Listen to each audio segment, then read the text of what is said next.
Good evening, everyone. Happy to call together the August 27th meeting of the Mountlake Terrace City Council. This is our work session. A call to order. Attendance and roll call, please. Thank you, Mayor. Councilmember Doyle. Oh, sorry. I need to.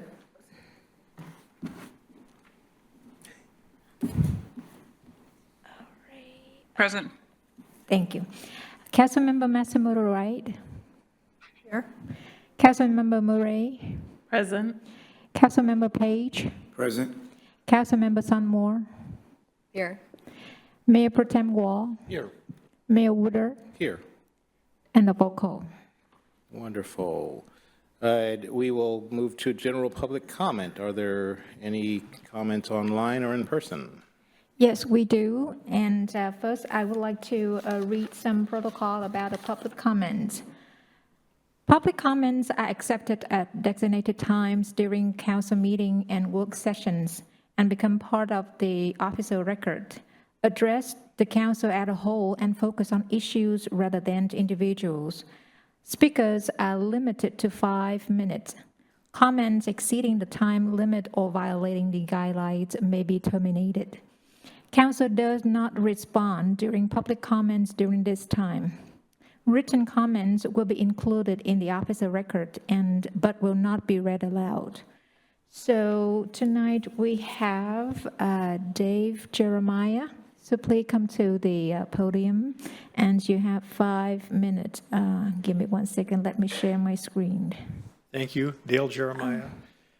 This is a follow-up to an email I sent for suggestions on the nuisance code, and I really want to thank staff for acknowledging that vegetation could be a fire hazard, and that's listed in the proposal for tonight. And the proposals that I'm also adding is that if a public nuisance, it should also be on public land, whether it's the city, and I've suggested also, it should also apply to Snohomish County PUD. You think of the Lahaina fire with sparks flying off their power lines and causing a fire. And then I'm also kind of cleaning up 2 other items that we really don't need to say where these invasive plants are going to be, or any vegetation, side yard, front yard, backyard. It's going to just be on public or private property. Another example would be when an apartment building is built, they're probably going to have to build a retention pond somewhere for some reason, and that's just going to fill up with weeds. So we don't need to say where it's going to be. It's just going to, it'll apply everywhere. So I just, we can just do that. Why would we not say our ordinances apply to the city? And I would ask that this is going to be on the consent calendar next week. So hopefully you can tweak it. Is that a legislative term? You could tweak that with my suggestions here tonight. Thank you. Thank you.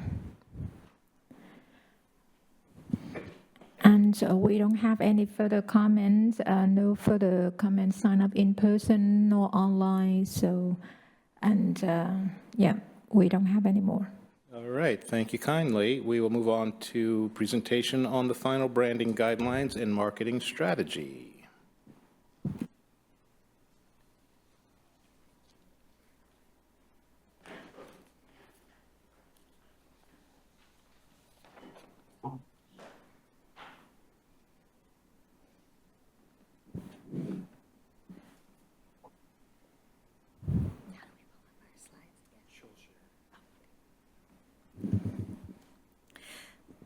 Good evening, everyone, Mayor, council members, staff.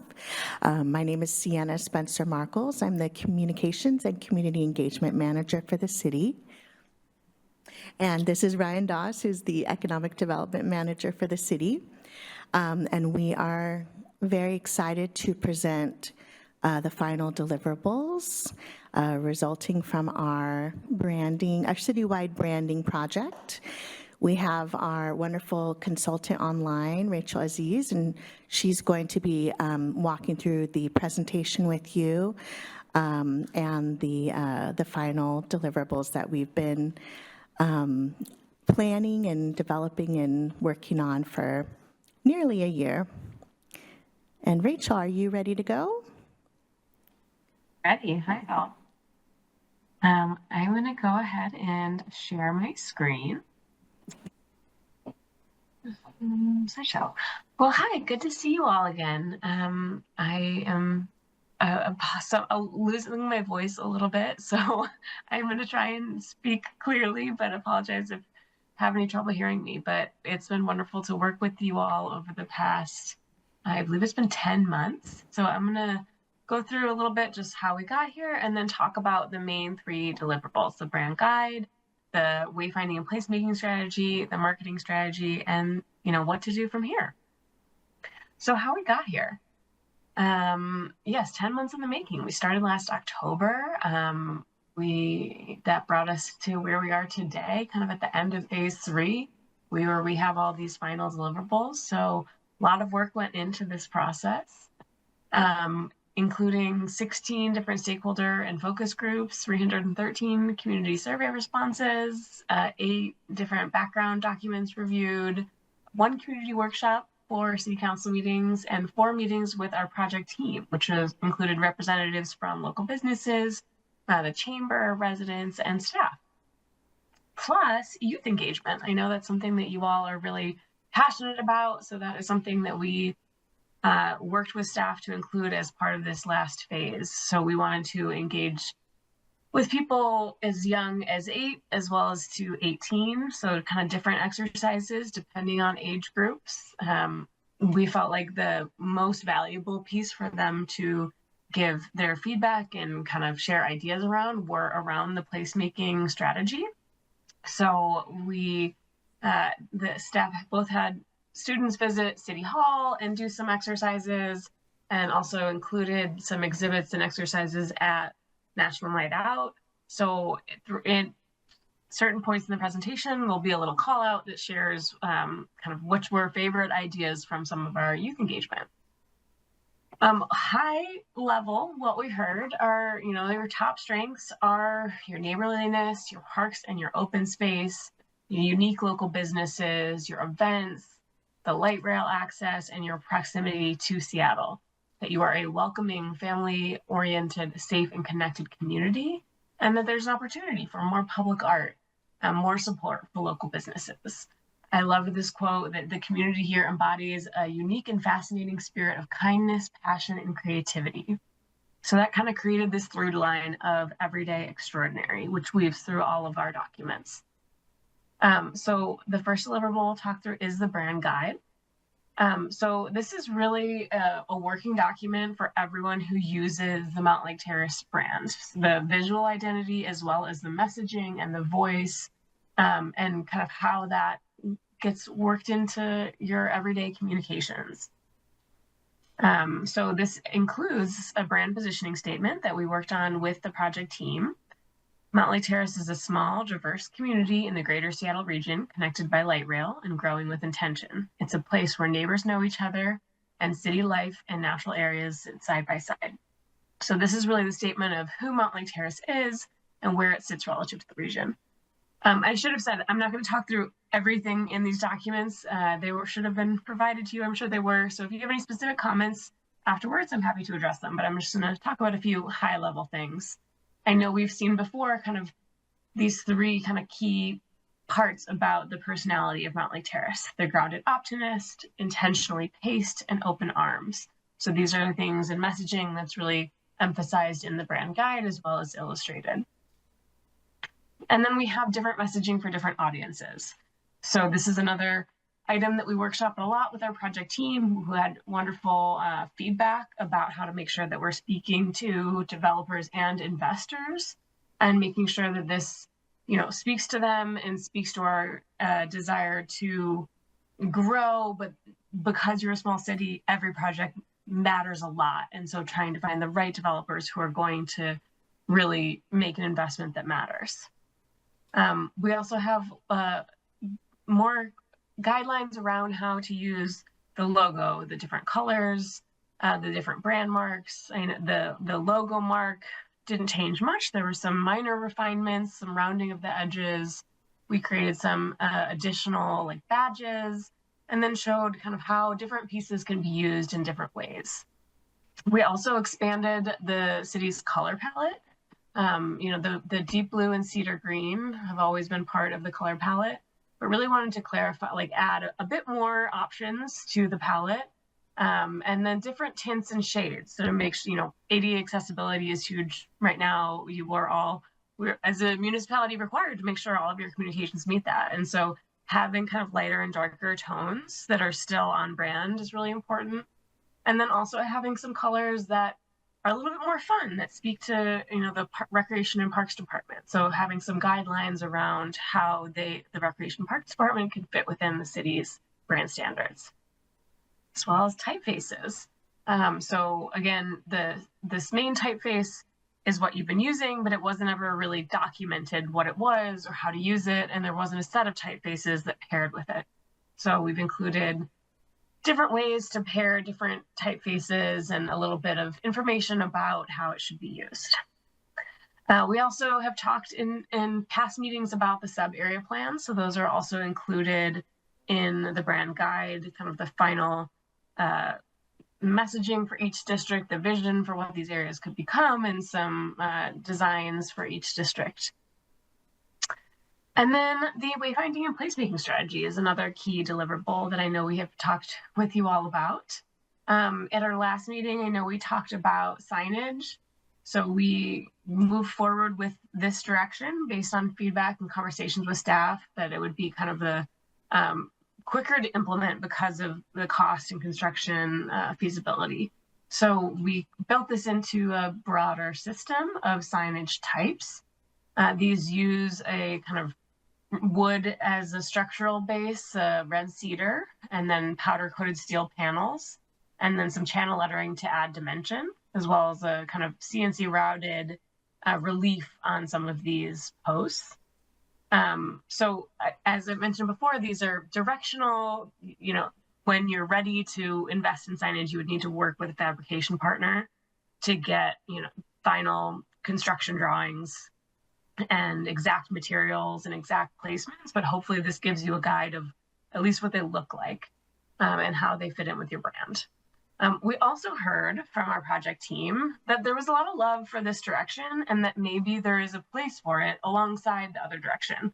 There's a lot of overlap in terms of the materials, the powder coated steel, and that maybe this is something to consider for town center because it feels a bit more urban. So we left these in here as kind of a future decision as signage is an investment you make in the future. We also created a set of illustrated street pole banners that were going to reinforce the sub-area identities. So the idea is that if this is an example of your town center banners, having kind of one larger banner and one skinnier one. So your main banner is Mountlake Terrace, and then this kind of colored banner is the color of town center, and that could be replicated across all of the sub areas. In the placemaking wayfinding strategy, we also outline kind of priority corridors where those investments should be focused. A couple of the favorites that came through from our engagement were these kind of small seating moments or pocket pauses, really invitations to connect with your neighbors. That was something we heard so much through our conversations, was like running into people on the street and having a conversation is such a important part of Mountlake Terrace. And this was something that young people really gravitated towards as well. The People of MLT murals was another idea that a lot of people liked, to kind of differentiate yourself from some of your neighbors and really, again, celebrate the people that make this place special. And these MLT blocks, having distributing these, working with someone to distribute these blocks that can be painted, that you could have artist editions, they could be small, they could be large, that there's just a lot of ideas here that you could play with. And then the Big Small Parade, like embracing a little bit of quirk, a little bit of weirdness as part of your parades, and taking inspiration from some of the New Orleans walking crews where people can get involved and really make it something unique. A new idea has changed since our last conversation is the neighborhood raccoon. This is something that we did not come up with. When residents were asked to describe Mountlake Terrace in 3 words in our original survey, raccoon showed up alongside community and green, of just like the word raccoon. So it's something that people around town have been talking about. We didn't make this up. The move is to make it official without making it present. So we came up with some illustrated versions that people could, wear and take pride in. So the idea isn't that this is your mascot, but that this is something that people already associate with Mountlake Terrace before Jiminy was cool, and let it be something that people can embrace if they want to, on a tote bag or on a baseball cap, that this is sort of the residents' mascot for Mountlake Terrace. One other note on youth priorities, sometimes when you ask people what they want, it's not something that's already in your idea bucket.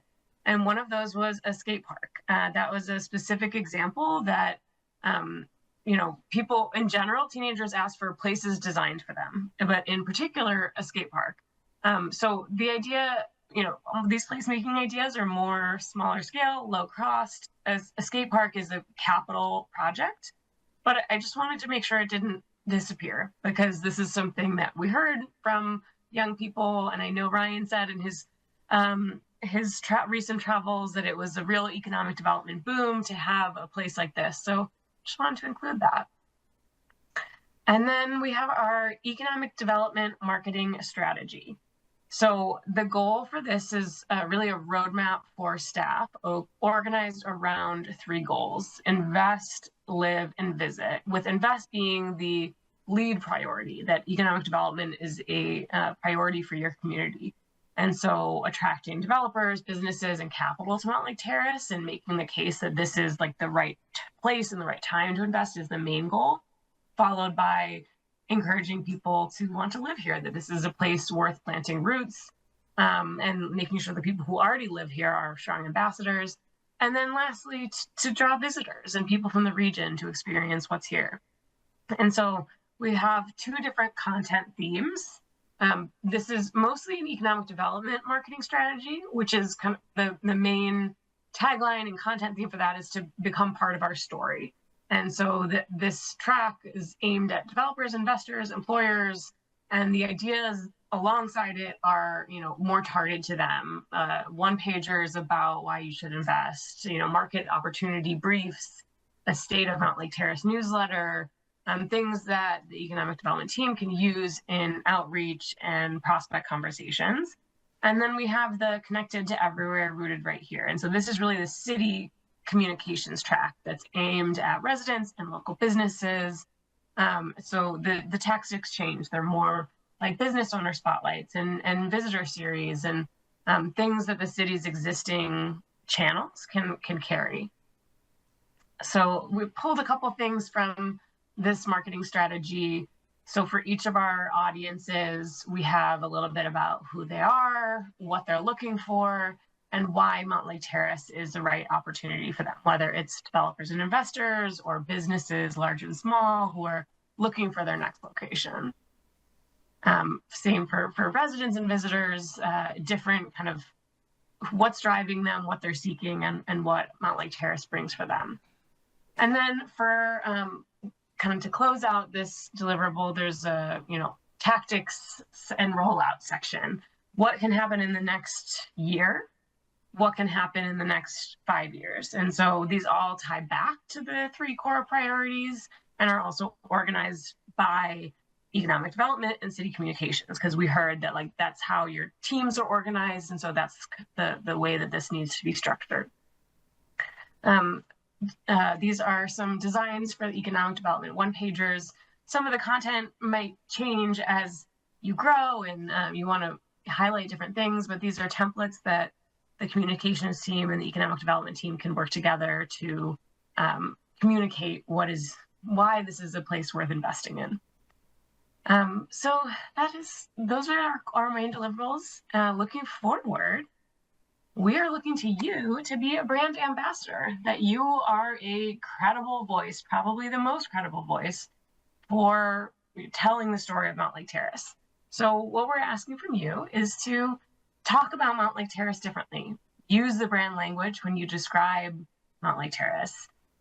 We've heard that you are already doing this. So I love hearing that. sharing what's here, posting about a local business, a special moment in the park, a neighborhood thing that you love. I loved hearing the story of, setting out dog bowls in front of your driveway so that the people can stop at the top of the hill. Like, that's content that if you share, the city can amplify. Be the welcome committee. When new businesses and new neighbors show up or move in, show up for them. Again, talk about it, tell neighbors, share it online. Champion a placemaking idea. All of these ideas are things that only happen if you choose to make them happen. So choose the one that speaks to you and be the champion to help make it real. Rally your neighbors or just start doing it. Some of these things don't require permission. You can find someone with a 3D printer and start making Mountlake Terrace blocks. And then correct the narrative. If someone starts describing Mountlake Terrace inaccurately, really push that back on how this is actually an incredible place, that you have this institution butcher, the Ballinger Park, SCOG, disc golf course, the jazz program. You have all these incredible things and stories to tell. So if anyone starts talking bad about Mountlake Terrace, we want you to talk back. So that is what I have today, and I'd love to answer any questions you have, but also would love to just thank you for being a wonderful partner. We've loved to help tell the story of Mountlake Terrace. Outstanding. Thank you very much. Questions, comments, feedback? Councilmember Sonmore. I'll just do some feedback. Signs for downtown, that is currently in our downtown plan. So can you tell me how much we have designated for signs in our downtown plan? Cost-wise?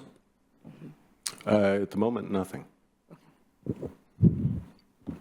And employees changing many logos, why are we having 15 different logos instead of one? I mean, the raccoon's cute, the bottom was real cute, but I think we have to put some content that's next to it. It's on Facebook all the time and people put raccoons and it's adorable, but they're doing it for fun and mostly for a park. So I was wondering why so many logos, because that's kind of confusing and it's time consuming for employees to change it. Can I clarify there? Yeah, go ahead. So I know I showed a page with a lot of different marks. You have one main logo, and the raccoon is not your logo and should never be used as your logo. It might be used on a t-shirt, but that's because not everyone wants to wear a municipal logo on a t-shirt. They want something fun. So there are different ways to use different marks. And we heard from staff that, you have specific usage, and in the guidelines, it talks about when to use your municipal logo on, city documents. But there's also things like a summer events flyer that might have a better use for some of the badges we designed. And so, yes, there are different variations, but the brand guide also highlights how to use things in different places. And I would not ever replace your logo on a municipal document with the raccoon logo. Right, because we've had the person that created the logo who went to Mountlake Terrace High School come in to see us, and we've talked about changing the logo before, but at that time, it would have been all envelopes, utility bills, and all sorts of different things. So we stuck to one thing, so I'm just putting that out. And Pocket Paws, currently we can get a bench in the library for about bench in a park for about $1,500. Residents can do that. But I'm just wondering, with these types of porch swings and chairs, where would they go and what liability would the city have for those and the maintenance costs?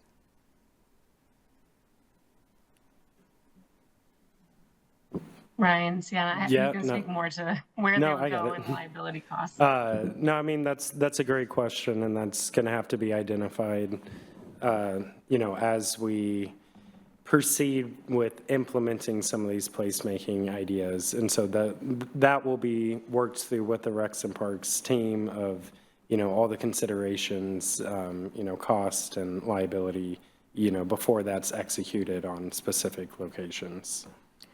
And then just with murals, have you already identified businesses that would take on putting a mural on their building? We don't have a running list right now. I've spoken with several businesses or property owners that would be interested in it. That's another, like, funding would have to be identified for that, even on the private side. And so that's something we'll have to continue to work on. We had a list. One was on 44th and one was over here, and then there was a Yeah. couple other businesses. But the fear I have would be the cost and the vandalism of it. So one-time vandalism, the whole mural's kind of gone. So could you get us a cost estimate of what a mural might cost us? Oh, I'm not an expert in that, so I apologize. It's fr- Yeah, I'd have to get back to A you little on bit to that. that. So right now, a lot of things are, sorry, go ahead. Oh, if it's helpful, I mean, it depends a lot on the size of the mural and the artist. I think you can spend as little as $5,000, as much as 50 grand if it's an enormous wall and you hire a famous artist. But the kind of proper way to do a mural ends with a graffiti-proof coating. So kind of proper prepping the wall to be painted and then proper sealing means that vandalism isn't really an issue. They make kind of a graffiti-proof coating that goes over it. So it depends so much on the size and the artist that you're working with, what the cost is. But yeah, that's kind of a range. So the time it would take to also police it and the time it would take for our maintenance workers to, I'm assuming somebody in maintenance would know how to apply that coating and take off the graffiti.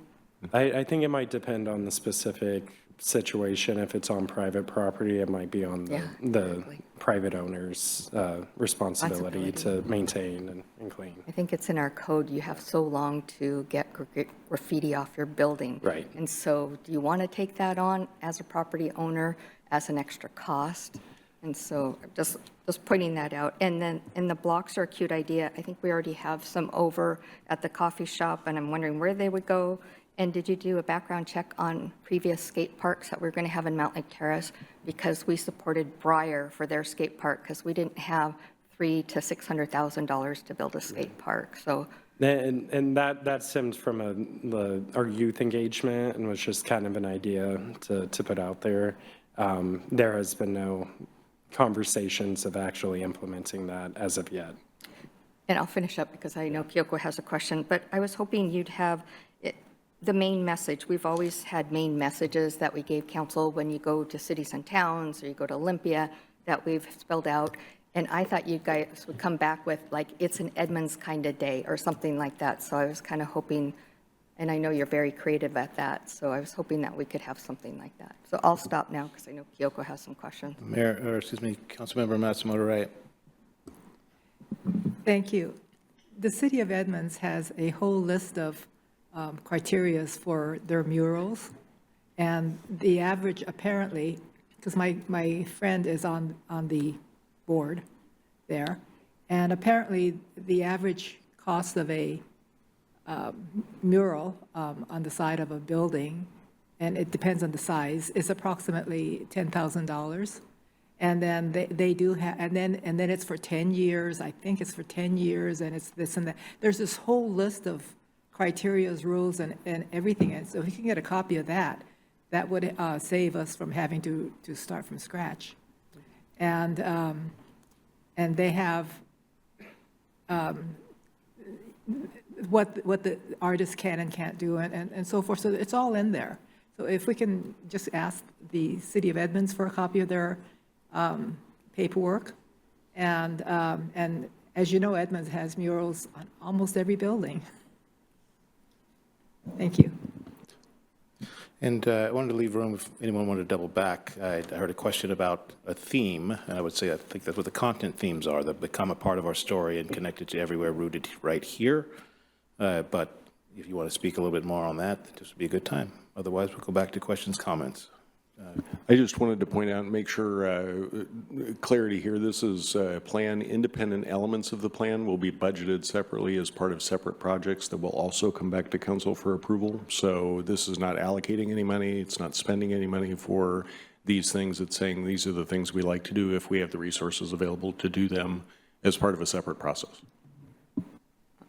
Thank you. Councilmember Matsumoto, Sonmore. Oh, I was just going to follow up. You said no cost, but it was over $100,000 for this branding plus staff time. Is that correct? I believe that's close. What I was speaking to was the cost for the elements like the murals and the Adirondack chairs and those types of things. It has the wayfinding program in here, but it's not necessarily something that we're asking for council to allocate money to today. This is implementing a plan over a longer term period. Right, and we said it would last at least 10 years, and we voted on it last time that we would not have another branding activity for at least 10 years because they're so expensive. And we also didn't talk about how much money we have budgeted for the electrical boxes that also can brand our city. Okay. Others, questions, comments, feedback? Councilmember Page. Thank you, Mayor.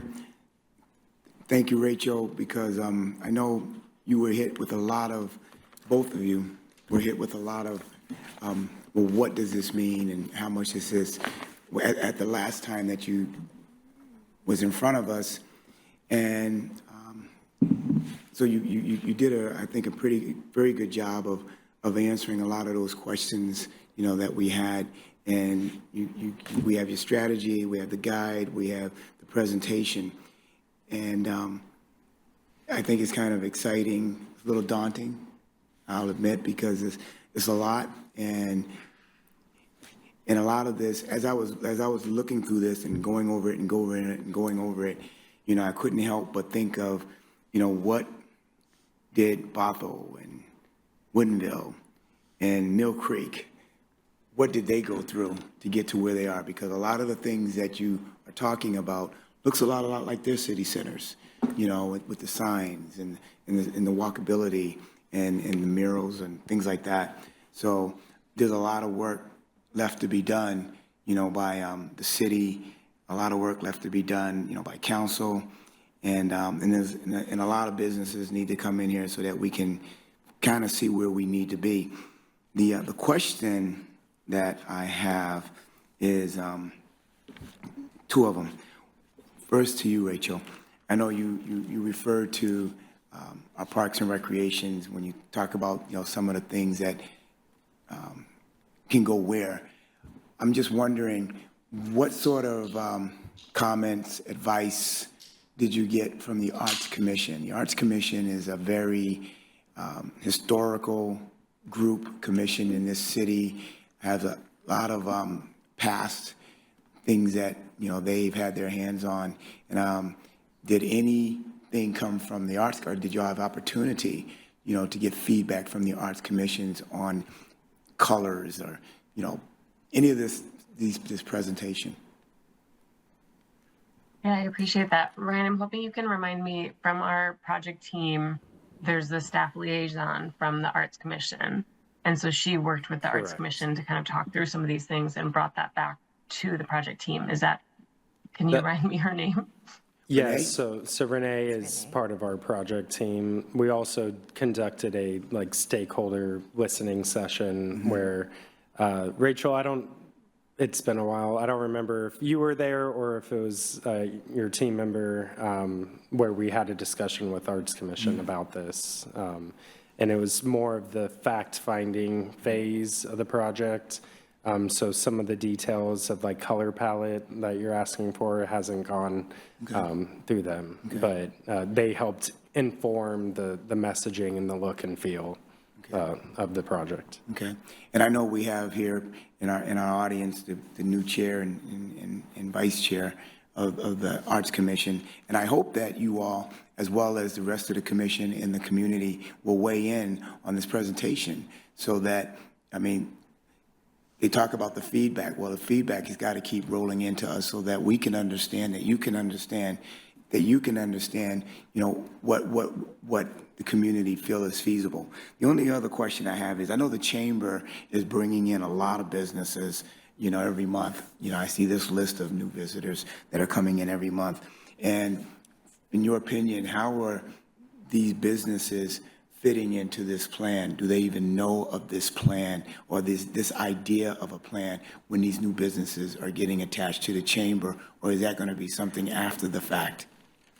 That is a great question. You know, we've worked closely with the chamber on this. The executive director and the president of the chamber are both on the project team. I know they're keeping a close eye on this project, and they kind of want to piggyback off of, you know, some of the messaging or look and feel that we do for new businesses coming in. I think it's really the charge for staff and also the chamber to just continue telling the story of Mountlake Terrace, getting that buy-in of, you know, they want to be a part of the messaging, what brought them in to choose our city in the first place, and help celebrate that. So that will be kind of how we roll this out and start talking about it, is how they'll like jump on board. Yeah, great. And I don't want to suck up all the oxygen in the room, but you know, I really think that, I hope that we're documenting, or they're documenting that experience, you know, because the businesses, as the slide said, you know, the businesses, that audience could be the ones that are in the forefront of setting up what, you know, town center is going to look like.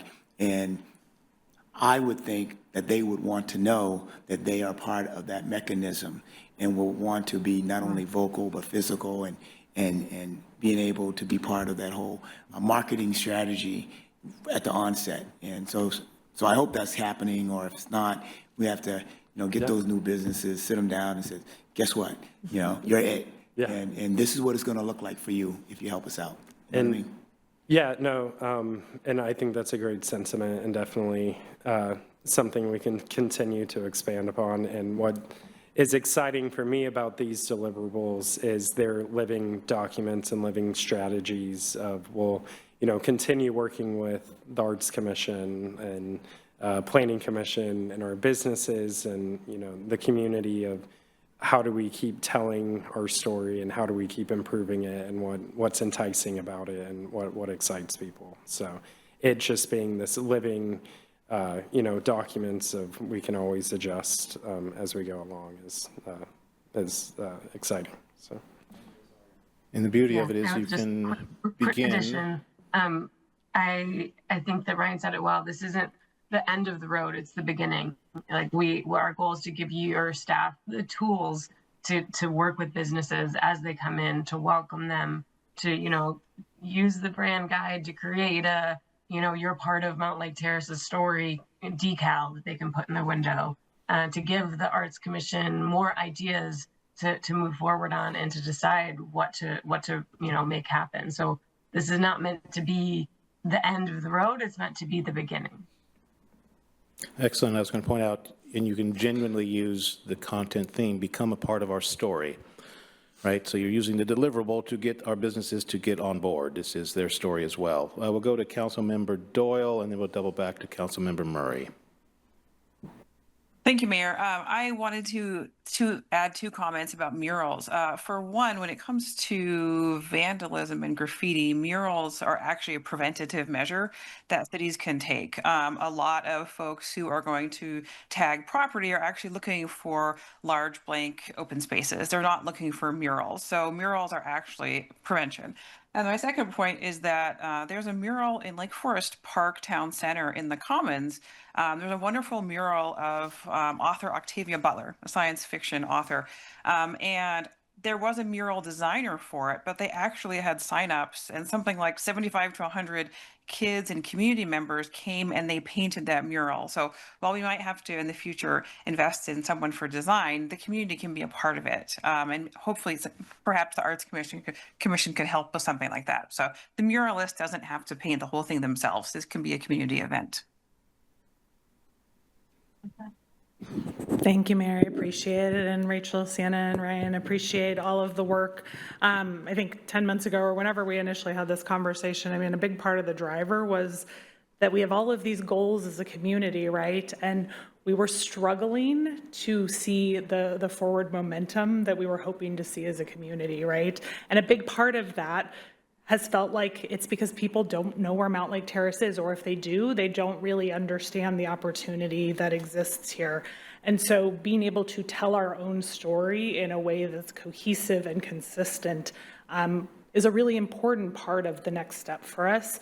And so is, being able to tell it in a way that retains what our community really cares about. And that's what I appreciate, I think, most about this was not just, I've been through branding exercises at organizations that I've worked at where it is just, a refresh on the look and the feel. And, but this was really rooted in like, what does our community care about? Who are we? And there was so much time and intentionality put into ensuring that before we got to like, what is the path forward? What does it look like? What does it feel like?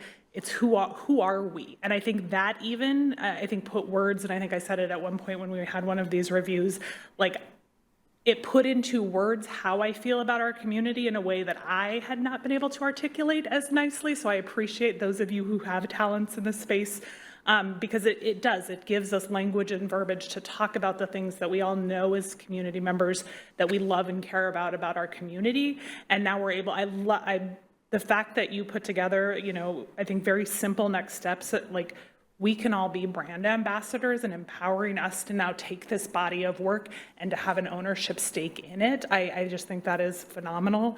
I'm hopeful that we will brief our community ambassadors and get them on board in really understanding this content and helping us in this project.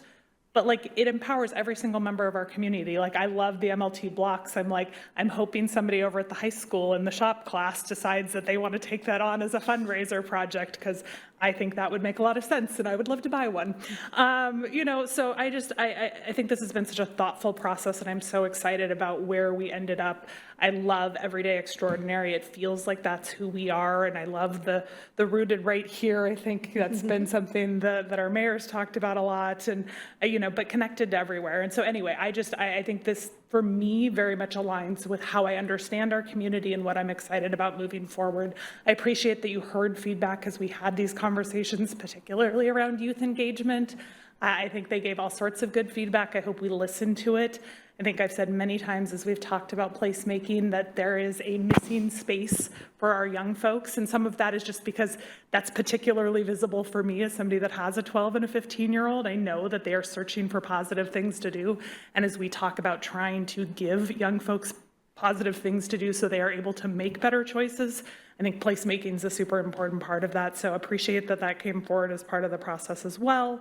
Anyway, I think there's lots of great takeaways, but I think encouraging each of us to try to pick one piece and to talk about it and be community ambassadors for this community that we love, I think that is phenomenal. And I'm excited about the future of Mountlake Terrace, and I think this gives us tools to talk about it. So thank you all for the work.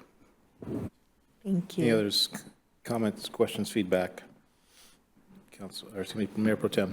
Thank you, Mr. Mayor. Yeah, I think everybody knows already how I feel about this and how important I know this is for our community, so I won't dwell on that other than to say thank you. You guys have all done an amazing job developing the strategy for what to do next. And I guess that's what I want to focus on, as Rachel said, this is not the end, this is the beginning. This gives us clear direction of what we need to do next. And so that's what I'm excited to see the materials that come out of this. I'm excited to talk about the outreach program, the plan, not just community ambassadors here in Mountlake Terrace, but we need to develop an outreach strategy for investors outside of Mountlake Terrace to bring them in and attract them to really help us achieve our dream, that going back to our economic development strategy and our comprehensive plan that we just adopted. That's our dream for this community. This is how we help get there, right? This is how we tell our story to our residents, to potential investors that we want to attract to this area, and to people that will want to come visit this area. And this is what's going to make us the great community we already know we are. And then the next piece of that is the budget. And so we're going to need to be, so that's what you talk about champions. That's where I'm going to be a champion for the next steps for implementing this strategy. This is, we spent a lot of money to get this deliverable. Now we need to make sure that we put that to good use. And so that comes into our next step when we start talking about our budget. We need to make sure that we are incorporating this strategy, this plan into our budget. The other piece of it is, and we touched on a little bit, is the capital piece of it, the murals, the artwork, and working with our Arts Commission and making sure that we're utilizing we have an arts fund and a 1% for the arts fund, helping to fund that arts fund, right? So developing a strategy through the Arts Commission to figure out how do we incorporate this plan, these placemaking ideas to deliver that tapping into our arts fund, and then working with our Recreation Parks Commission as well. And because there's pieces of this can be incorporated into our parks planning. So that's another commission we need to be tapping into. So those are the kind of the next steps that I see. I mean, both on the operating side of things, just implementing the key pieces and the outreach, the materials and the plan, and touching the different people and groups that we need to touch to be able to attract them to Mountlake Terrace. But then also on the capital side, tapping into our capital budget to be able to help us achieve a lot of the ideas between the murals and everything else. I mean, there's just a lot of great ideas that I think we all love and would love to see happen. And the way that's going to happen is through our capital budget and our planning, and through our RPAC and through Arts Commission to be able to help us achieve that. So looking forward to next steps. Thank you. Thank you. Any other, here we go, Councilmember Sonmore. And thank you for bringing that up, because that's kind of what I expected from this plan, being a project management. I just think without a plan and a project management plan, and I'm thinking that's maybe what your guys will do the next step, but I was hoping it would have been done with this team, is really putting, you could take the SMART goal approach, or just the management or project management scope, and then plot what it's going to, what you're looking for, and then give, a report out to the council so we know that it wasn't done for nothing. You can kind of see the strategy and then take what Brian just said and put it into that project management plan, because we know that it can't get all done at once, but it's something that, RPAC, we have a work plan that we do each year, and we review it at each meeting. It could be something that's on there, or something for the arts, how many people they have and how many projects they can do. But I wanted to ask too, when a new business comes in, are you just going to, I'm just afraid, we're not just going to ask them for money, right? We're going to give them, is there a strategy that you're looking at for that? Because, maybe not all new businesses want Mountlake Terrace logo on there, or maybe we've got to check out that business before they have a logo on there to make sure, everything's okay. I've heard horror stories about that in the past, but I'm just wondering, what is the strategy for a new business? Yeah, no, that's a great question, because it's something we have to explore a little further. But, when a new business comes into the city, I think the first priority is celebrating that they're here, helping them get the word out that, they're a new asset to our community. And so the focus is on telling their story first, and then we're building that relationship with them to be a community partner with us. And then that kind of brings into them being a part of our story, and the branding and messaging through that. Any other questions, comments, feedback? Seeing none, we'll end with mine, which is just to thank you. I think we've covered enough ground. I heard my concerns and comments and questions reflected in my colleagues' same comments, questions, and feedback. And really would just say, yeah, thank you very much, and I appreciate being acknowledged the obvious, which is we didn't have to wait for this presentation. As you have already acknowledged, I have been using a version of it. I have to update it. I did not say right here, so I'll add that right back into it, because I paid a lot of money to get that right in there.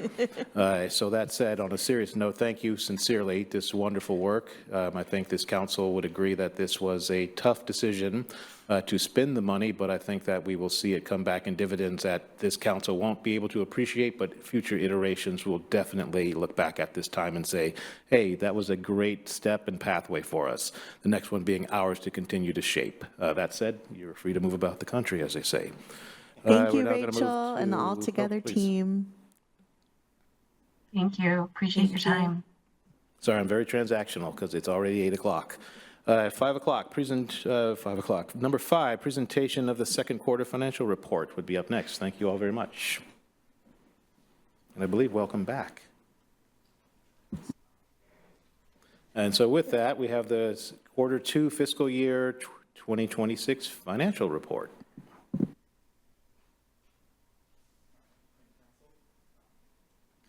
Hey, Council. My name is Artis Namadi. I'm senior accountant here at the city, and with me is Sergey Salmane, CPA Finance Director. We're going to take you through the, it's going to have to scroll.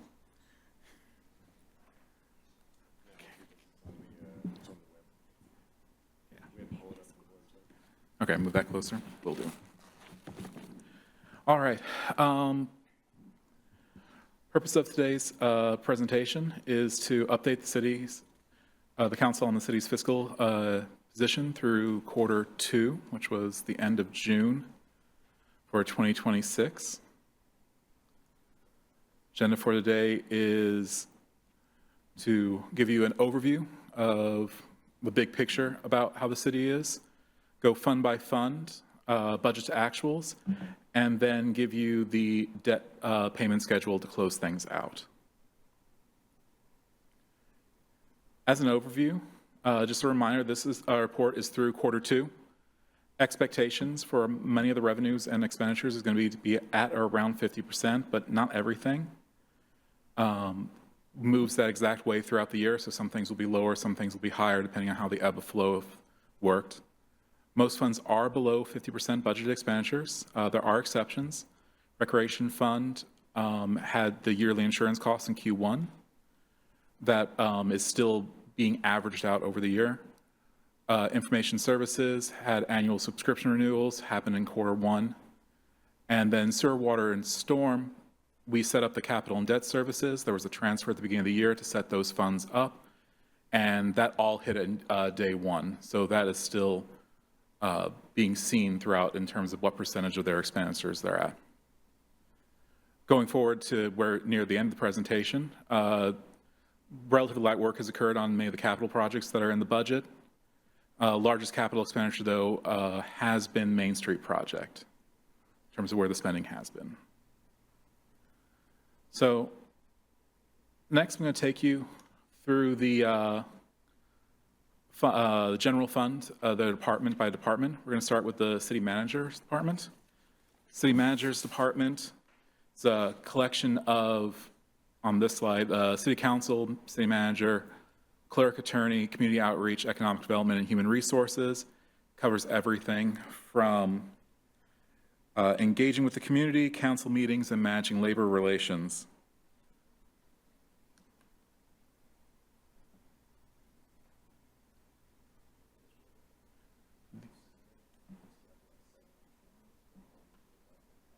I can do that. That's a good idea. I can just leave my mouse there. Thank you, sir. All right. Next department is community development. Community development is the department of our building inspectors, permit specialists, compliance officers, and planners.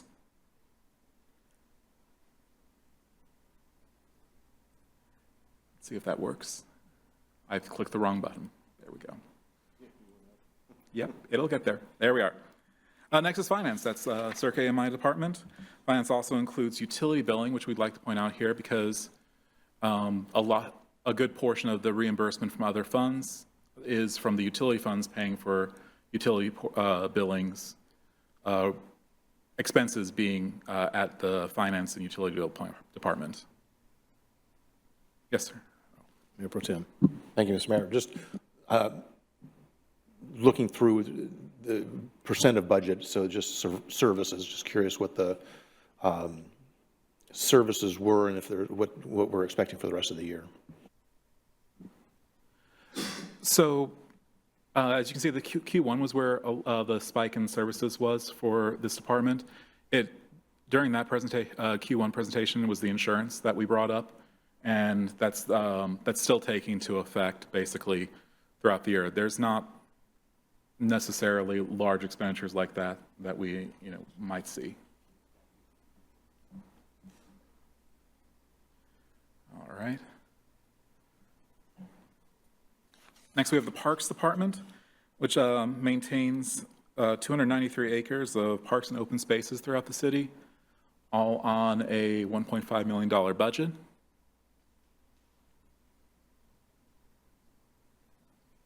Let me not miss that button a second time. Next department is the Property Management Department. This maintains all city buildings and structures. And much as before, the fire facility, which is the one that's over, was due to that Q1 being allocated some of the insurance costs from the year.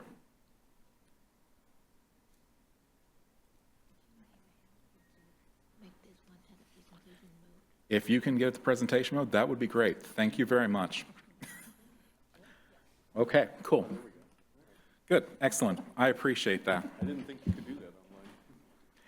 All right, next department is engineering services. This is part of the Public Works Department, but includes work on development review and construction inspection services.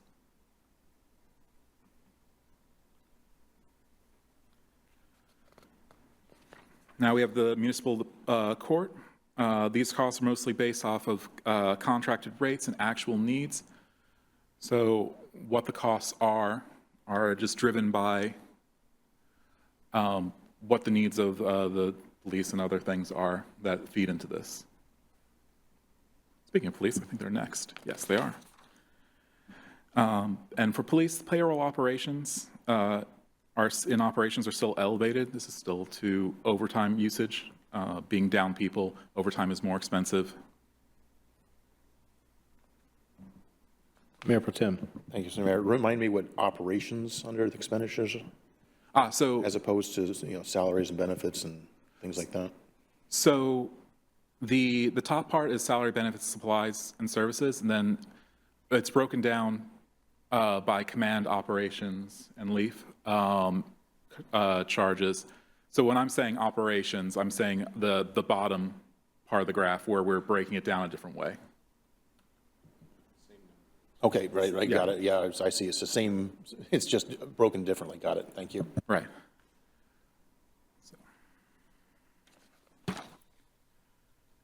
Next, I'd like to take you through the transfers from the general fund.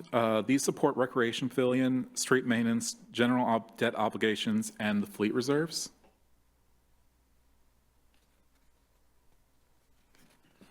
And finally, the very large slide of the general fund as a whole, going through revenues and expenditures. Points of interest we want to point here, Q2 property taxes did come in. Yay, we needed them. But that demonstrates how the timing of collections will be shown in these presentations going forward, where you can see those large spikes in items like that. Gambling taxes update, I had in my notes that it was 2, but it's actually, we have one casino has fully closed through their bankruptcy proceedings. We are still getting in returns from their last few quarters. And then also that reimbursements to IT, which is on this slide down near the bottom, that will be reconciled to actual expenditures during Q4 because it's one of our internal service funds.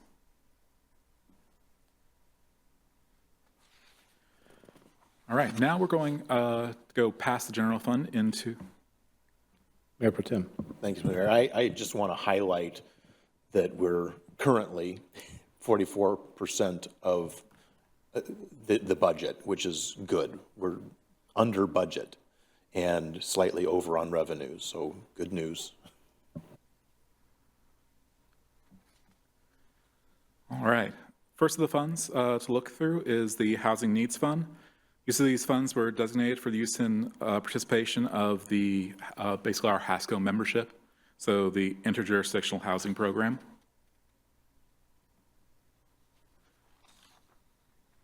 Next, we have the Recreation Fund.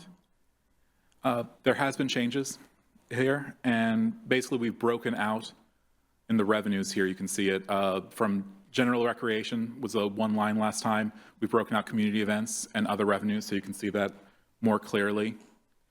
And then on the next slide, expenditures by program, we've done the same here, where we've broken out from general recreation and concessions, where we now have community events having its own line item and overhead. So you can see that a little bit more clearly. Actually, I have a question here. I think this is where I want this one. So when we have the investments from the community, sponsorships and stuff like that, obviously that's not tracked here, but where are we actually tracking that to kind of marry those up to say, this is what we're spending, but here's the actual amount that we're spending when we factor in, like I say, sponsorships, in-kind contributions? And I presume that's separate, not your presentation today. It's not a income, but where are we tracking that? I've been meaning to ask. The revenues are here. So in other revenues during community events, we have some of those items are actually here. Oh, perfect. On the revenue slide. Comparing that, I don't have it on this slide. Going through community events brought in $32,000 and has spent $32,000 and $39,000. But those are things that I know that our recreation department and such look through, especially during the budget process, to see how much funding they're getting compared to what their costs are. Gotcha. Okay, thank you. Councilmember Murray. Thank you. Just a quick question. So I guess, what is in that overhead category versus, like, what is overhead for aquatics versus aquatic spending? So a large portion of the overhead, like, for example, in that 614 in Q1 was insurance costs. Also, it's the front desk staff. It's the people who are the part of the director's salary. Those type of things go into overhead. They have a list of things that they budget there, including salaries and other building maintenance and stuff that they have that goes through, as opposed to the direct cost of the programs, which is what we see up in aquatics, athletic fitness, youth programs, and community events. Okay. Thank you.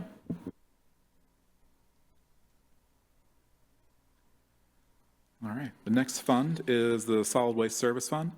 This includes revenues from our solid waste service provider, and it's used to provide funding for the solid waste exemption program.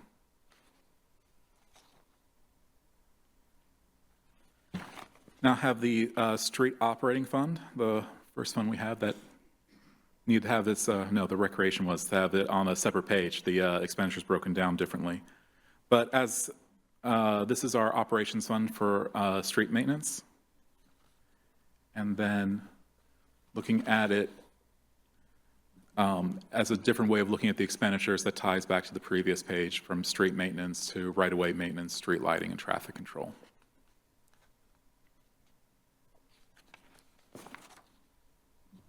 Now, the opioid settlement fund, and I hope I can say that as many times as I've written down here. The opioid fund source of revenue is the city's portion of lawsuit against the companies that have been found to have played a key role in the opioid epidemic. Currently, funding is being used for the Snohomish County Outreach Program Scout Embedded Social Worker. And just so I can make sure I'm clear, the ending cash investment balance at just under 29.8, that's how much remains in there for us to use as we wish, or is that already accounted for and it's kind of whittling down? That is the as of June 30th, was a snapshot at that time. So that's not taking into account the expenditures budgeted for the rest of the year. Okay, thank you. And also, sorry, just wanted to mention, for that particular fund, the opioid fund, we can't just use it. However, it has to go directly to addressing the opioid crisis in some manner. We do have a lot of leeway, but it is restricted. Gotcha. Mayor Pro Tem, thank you. Thank you, Mr. Mayor. And to clarify, the Scout program has ended, or? It hasn't ended, but our negotiations last year, they are looking to raise their costs significantly, and we're still in discussions with them, but we're also exploring alternatives for our future needs. Okay, so looking forward to hearing more about that during the budget cycle, I guess, and what our solutions are moving into the budget cycle. But I did notice there's no number in the Q2 Scout program. So being cash basis, the invoice, I believe, came in the second week of July. Okay. So it'll end up in Q3 because of that. Okay, and depending on when we get billed for the next quarter, it either may be a big amount or it would be pushed into the, okay, got it. Thank you. Councilmember Sonmore. Aren't we locked in on that for this year then? So we'll be using it all, and it will all go to the same place for the social worker. For Scout, we are locked in for 2026. 2027, we'll see what that looks like.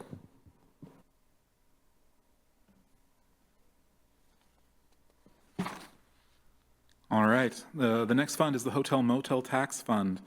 This is from tax revenue levied by the city and is restricted for use on qualified projects that promote tourism in Mountlake Terrace. And one note on the revenue for this, after the World Cup, the only hotel in Mountlake Terrace did close.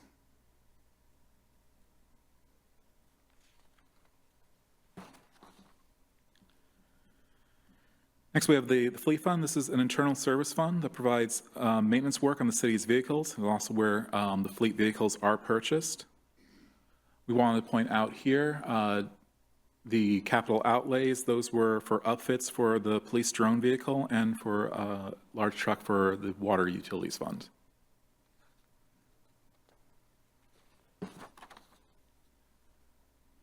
Next, we have our other internal service fund. This provides IT support for all departments. Revenues come from other funds will be adjusted to actual expenditures during Q4.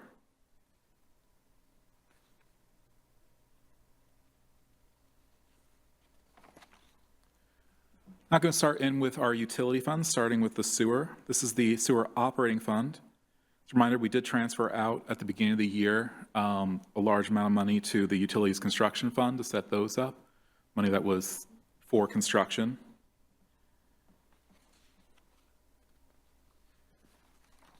And then sewer utilities broken down, different way to look at it, between sewer treatment, collection systems management, and engineering services, and a breakdown of what the transfers were.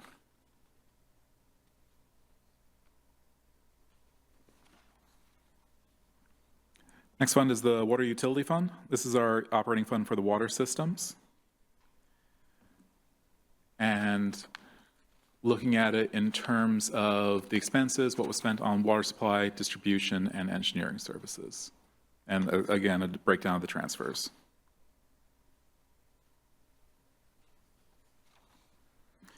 Finally, with the stormwater fund, which is for stormwater maintenance, we did want to point out here, you can actually see the budget amount for the interfund loan is now showing up on the stormwater utility fund, though none of that has been drawn down because park construction did not need it during this quarter.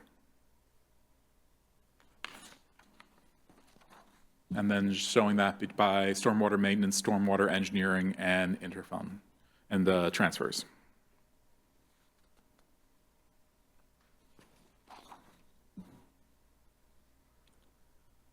Oops, I pressed one too many.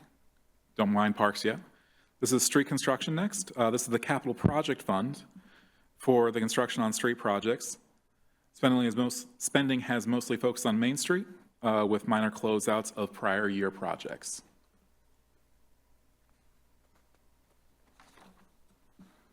And then parks construction, which is the capital fund for the parks projects. You can also see the other half of the interfund loan here. If this fund received money, it would show up here as a revenue. And then breaking out the parks projects on the next page, we have residual payments for prior years with major costs during this period for the Ballinger Viewing Platform Trails and Transit Connection Corridor project.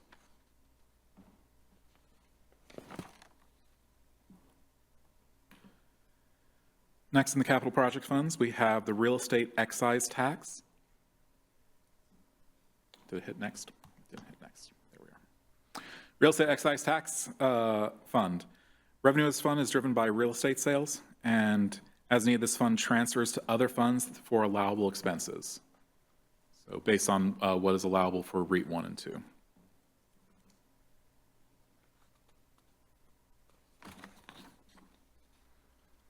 Next, we have facility construction. This is for capital projects on city structures.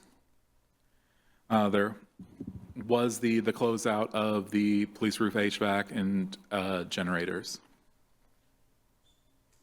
Mayor Pro Tem. Sorry, thanks. Thank you, Mr. Mayor. Just running back to the real estate excise tax on the revenues, and I know that how much is that based on we're at 31%, right? Did I put my eyes on right? 31% of, which means we're falling short of what we had budgeted for. How much of that is based on just timing and the fact that there's maybe hopefully some sales towards the end of the year, and during the summer, maybe the summer months may be better, versus how much of it is just the overall real estate market right now, which is down? Yeah, we've taken a look at this and talked about this quite a bit. I'm optimistic that there are sales over the summer. It's typically the busiest period for buying and selling homes over the summer when kids are out of school, that kind of thing. I'm not, given the overall real estate market and the general economy and the time homes are staying on the market is lengthening as time goes by, I'm a little bit fearful that this is going to be a trend we see for the next several years. But we are keeping an eye on this and making sure that we're staying on top of it.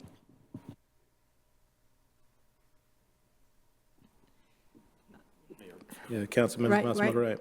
Right now, we have approximately 45 houses on the market, and a year ago, we had like in the teens, and they're staying on the market a little bit longer, but the sales are low. They're in the teens. So, yes, right now.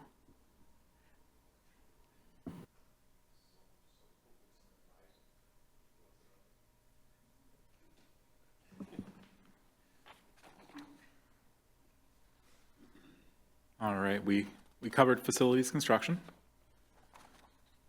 Now going in through the construction funds of the utilities, starting with stormwater construction. This is the construction fund for stormwater system. And right now, the only expenditures we have running through this are carryovers and closeouts for prior year projects. So we have sewer construction. Major items budgeted in this is our contribution to the Edmonds wastewater treatment plant. And water construction, which the most exciting thing I have to say about this is we're 2 slides from the end.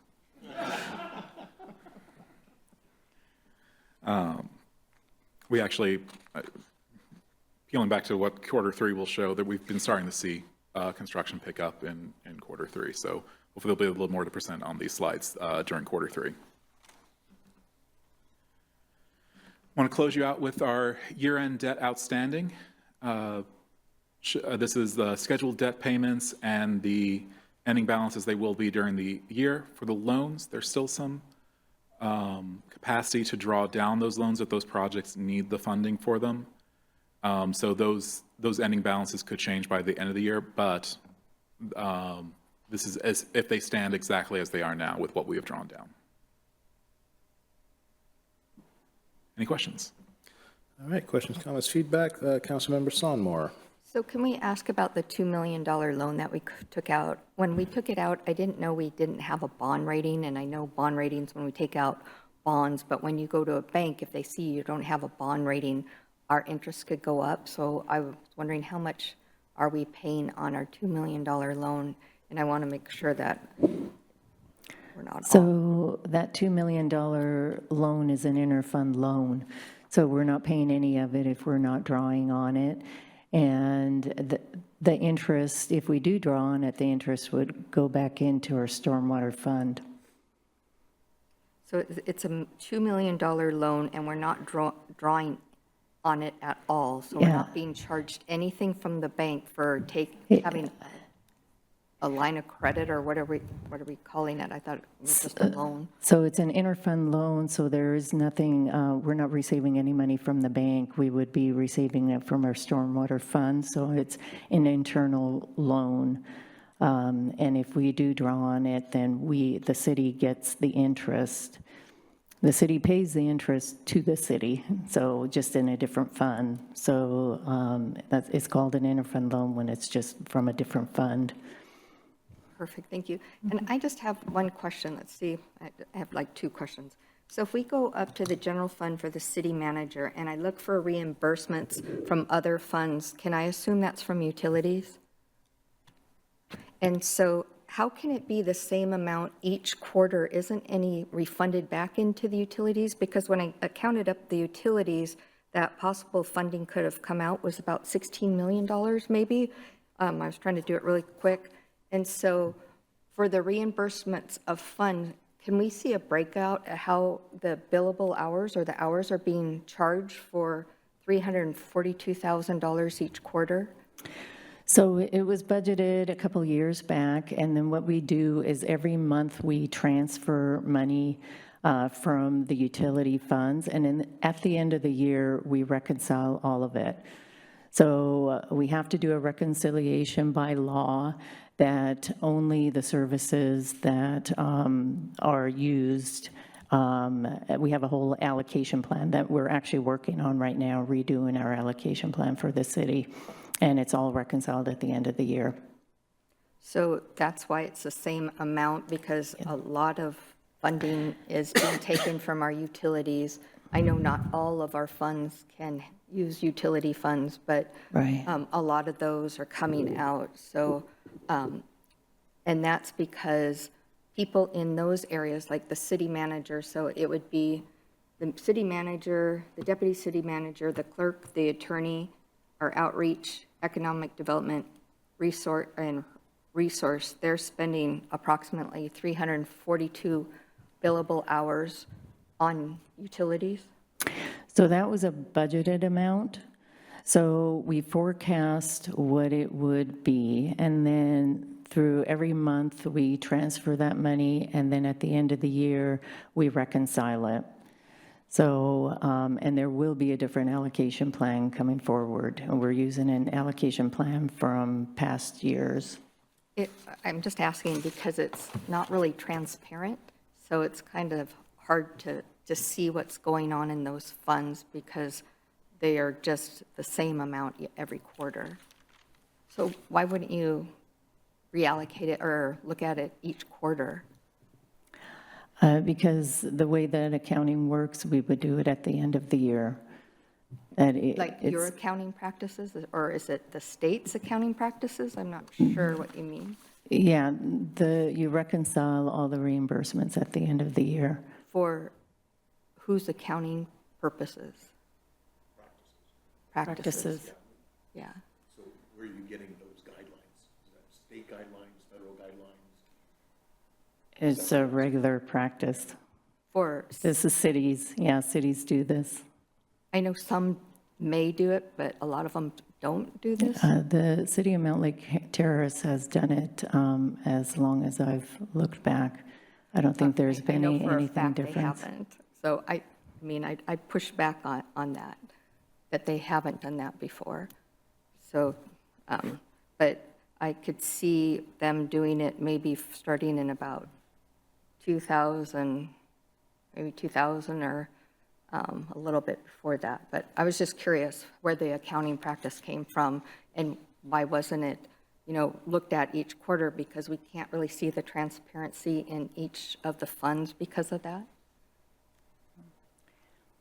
Okay. And then, let me see. I just wanted to ask just two more, I think it was. Can I ask a clarifying question? When you say you can't see the transparency at the end of the year when they reconcile, is that considered transparent at that point, or is that still not transparent? I'm trying to understand what you mean by transparency. I guess it depends on what accounting practice you're using, but I Well, then let's phrase it that way. what's going So on at the end of the year, is know the if that's transparency really- there at the end of the year? You're saying yes, it is? Yes. Yes, it is. And then my other question was, did we do, it was like 110,000 for, and I don't have my notes up for a minute, for second quarter PD, and did you say that was all for overtime? The overage from the budget was, what I said, was mostly due to overtime in their operations. Perfect. And then can we have a budget amount of what each of, like our mayor was just talking about, each of our events cost, and then like a column of how much money is donated? We had that a little while ago. I think that's something we could put together. I just thought that was a Absolutely. good idea, so we could kind of see if people ask us how much an event costs, and then we can take that each year and see how much our budget affords us to have that, or look at events that we could possibly make money on. Yes, absolutely, we do have that data. Thank you. Any other questions, comments, or feedback? Yeah, all right, seeing none, that would be the end of your presentation. Thank you very much. Free to move about the country. We are now to number 6, a review of Amendment 1 to the ILA for Snohomish County Road Maintenance Extension.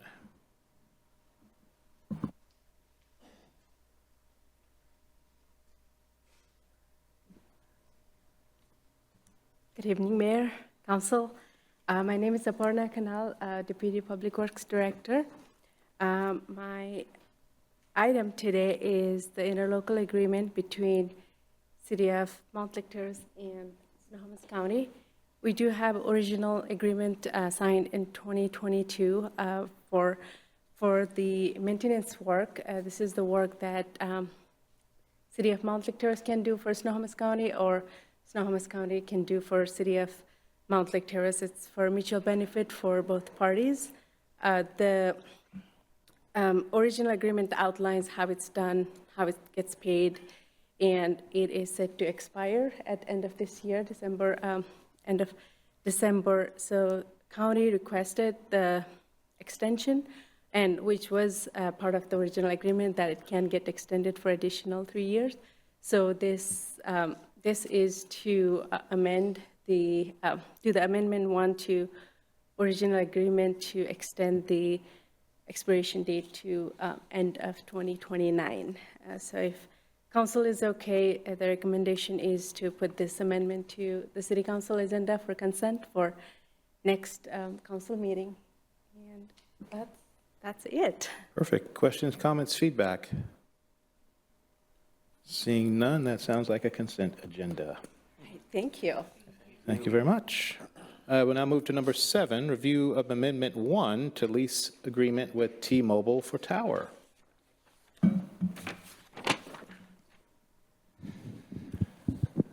Well, good evening, Mayor Pro Tem and council members. I'm Jeff Betts, Recreation Parks Director for the city.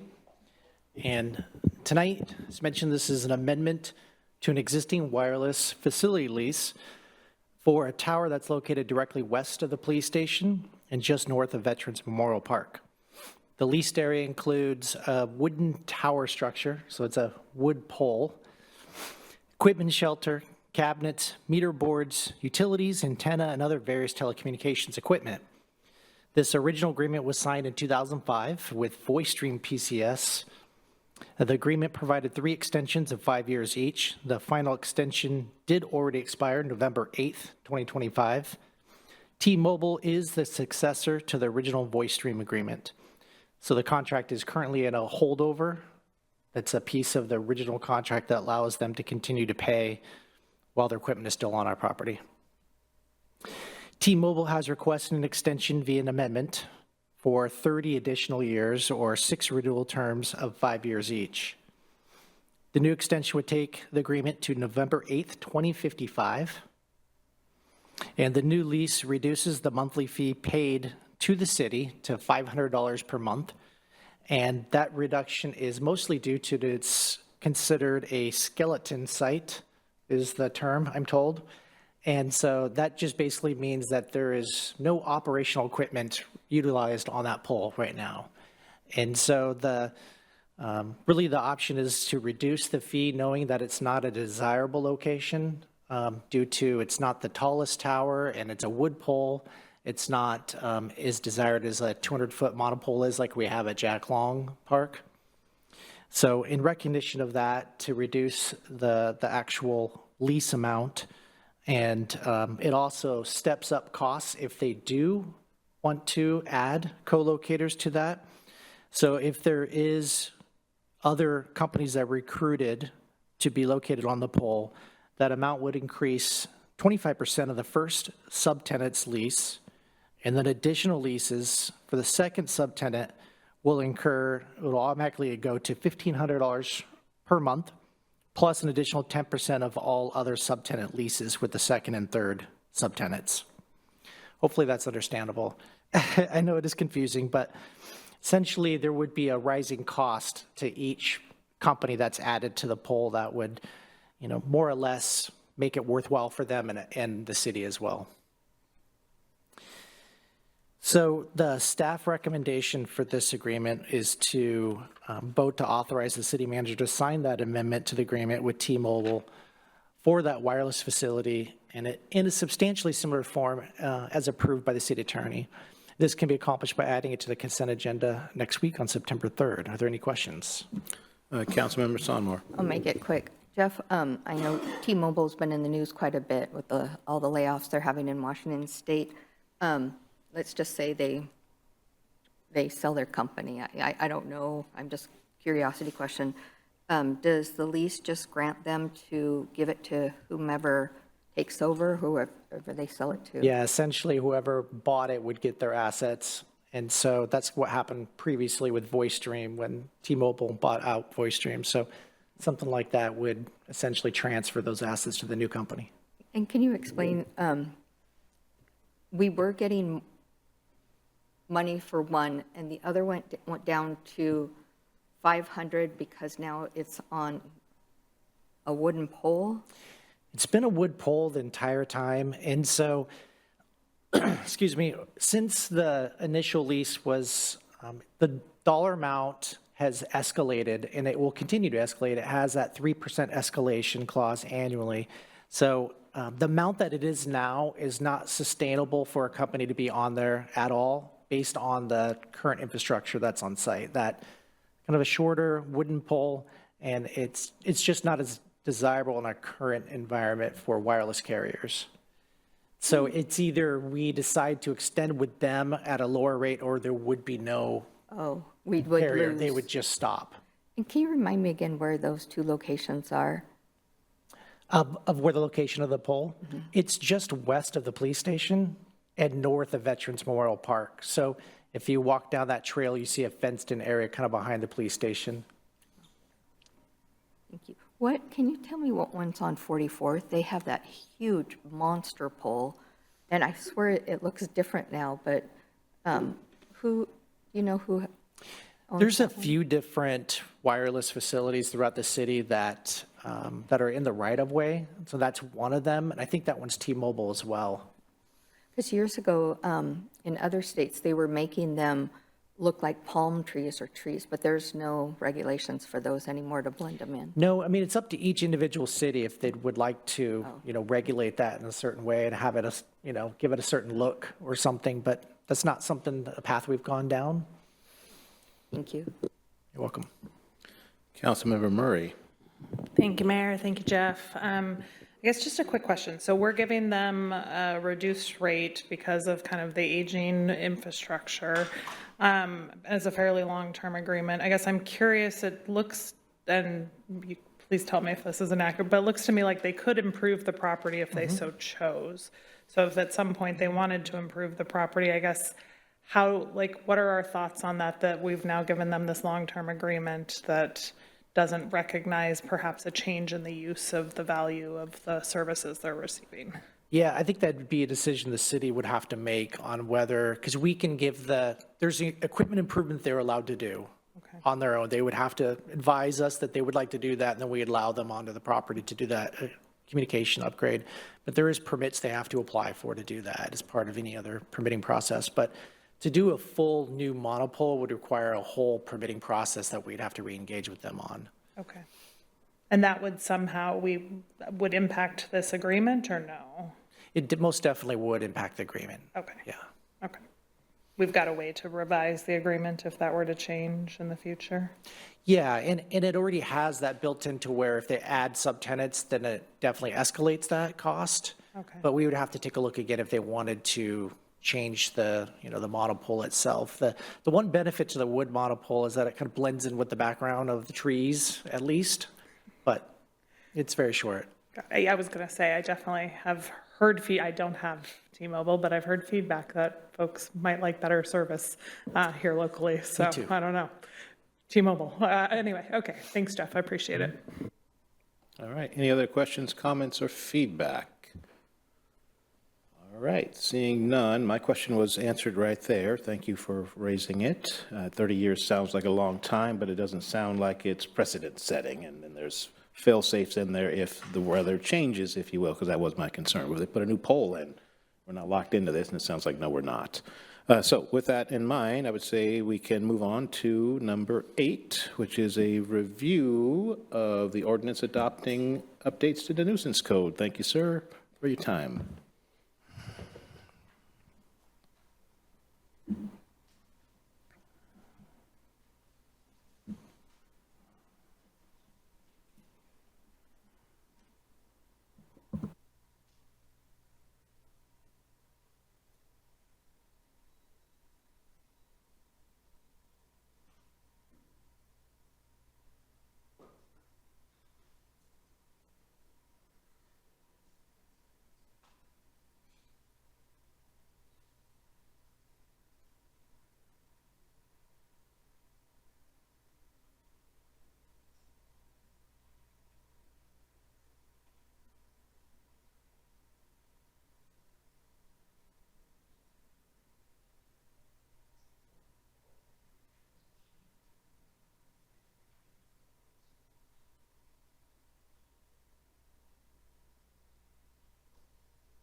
Every time. Still don't know how to make it full size.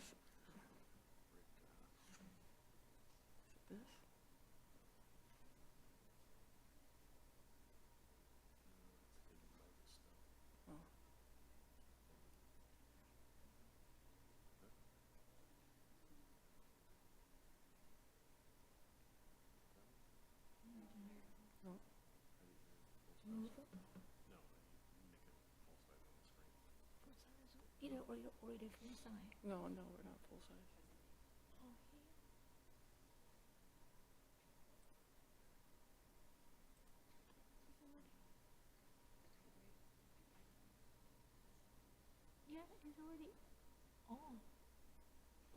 Okay, that's fine. I'll work with it. Good evening, Mayor, Mayor Pro Tem, Council, and any other night owls. My name is Laura Stevenson. I am the Code Compliance Officer for the city. I am here on behalf of Community Development to look over some potential nuisance code revisions. The proposed updates to Chapter 8.15 of the Mountlake Terrace Municipal Code clarify nuisance regulations, consolidate related provisions, improve consistency, and simplify code language for residents and staff. Hopefully. We'll be looking at some code additions, clarification and cleanup, relocation of environmental nuisances, and rewording for enforcement purposes. So the first notable change would be in the definition section, that's 815030. We're looking at adding a definition for graffiti. Believe it or not, we did not have one before. A redefinition of inoperative vehicle or equipment, redefinition of junk vehicle to reflect the RCW, clarification of what is a maintained surface, and a separation of recreational vehicles from utility trailers, which were in a combined definition, or are currently in a combined definition. Some notable changes, looking at vegetation, specifically at noxious weeds. This change would clarify excessive growth of noxious weeds and invasive vegetation, including blackberry plants, and wanted to be really clear by including the word blackberry. So if somebody is searching through the code using a search bar or Control F or whatever they choose to use, they're able to quickly find the section of the code that would regulate blackberry plants, which are a noxious weed according to Washington State. So the proposed language would look like, what you have in front of you, any growth of noxious weeds, including blackberry plants, or any toxic vegetation that exceeds 12 inches in height or impedes or invades public property is prohibited. Another change we have, We have a fire- question here, Oh, Mayor Pro please. Tem. Thank you, Oh, Mr. sorry, Mayor. didn't see you. I guess, I'm not sure where the appropriate time to raise this subject, because I know we have 2 slides on vegetation, but I did want to note the public comment earlier and including not just private property, but public entities, public property, and what the, I guess why, how can we incorporate that, or what is the reason, what would be a good reason not to? I'm actually glad you brought that up. I wrote down some notes following the public comment. Essentially, Chapter 815 is primarily used to enforce nuisance violations. It's the section of the code that I think is exclusively enforced by code compliance. So private property and right-of-ways, except for right-of-way parking, which is covered in Title 10 and is a PD thing. But public property is not explicitly exempt. The actual enforcement of the code in parks would be interesting, but the city would pay for the investigation and the enforcement on city property. We have a mechanism in place for vegetation with parks by reporting issues directly to the Parks Department or through City Hall or City Council, which is what we currently do when I actually receive parks vegetation complaints along with PD parking complaints and PD noise complaints, and I distribute them. Just following up, thank you, Ms. Mayor. So I guess, for instance, city property is one thing. Right. But say the PUD is another example where that would be something that we should be, I mean, if we included specific language for the PUD, then that gives us the authority to be able to follow up with the PUD to ensure vegetation is properly maintained. Sure, and again, I would point out that they are not exempt as far as that goes. And we have received complaints of that nature, and I forward them to PUD. I don't enforce with PUD, but I'm open to the idea.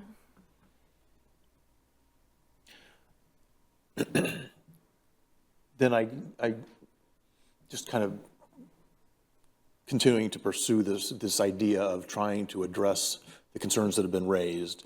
Sure. Is there an appropriate way to include some language in our nuisance code, or is it more appropriate to include somewhere else in code somewhere else to ensure that we're maintaining proper vegetation? I don't have a good answer for you. If we're talking about PUD as far as the trail is concerned, I know that there's been conflict in the past between which part of it belongs to parks to maintain and which part of it belonged to PUD to maintain, and I think there's a lot of overlap actually as far as the maintenance goes. I'm not sure what other properties we would be discussing other than perhaps the solid waste facility, which I have written up before actually, but that's not PUD, that's county.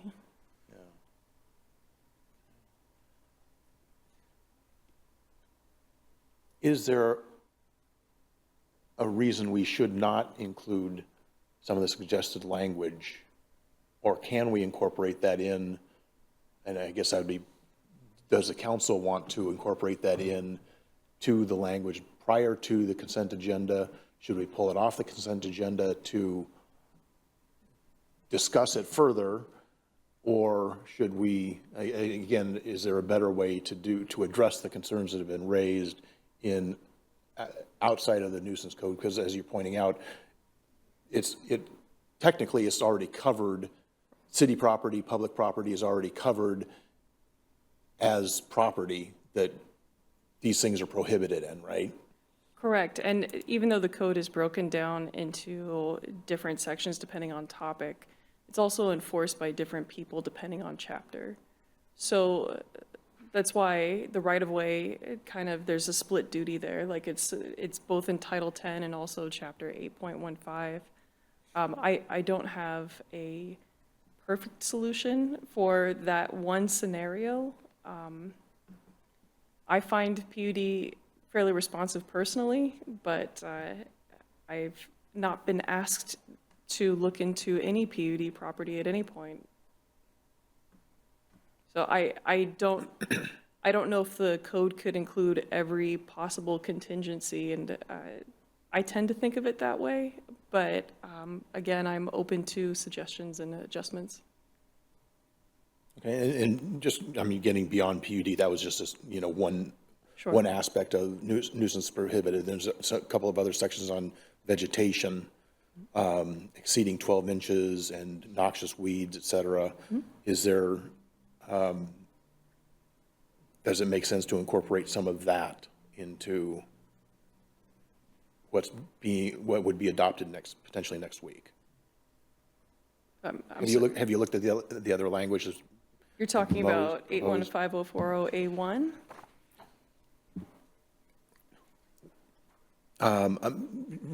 So there's that suggestion in 040 nuisance prohibited. Then under A, vegetation, there's a suggestion A1 and A5, just adding some, I'm assuming, different language. I haven't compared what's been public comment compared to the actual language proposed, but because there's no strike through. But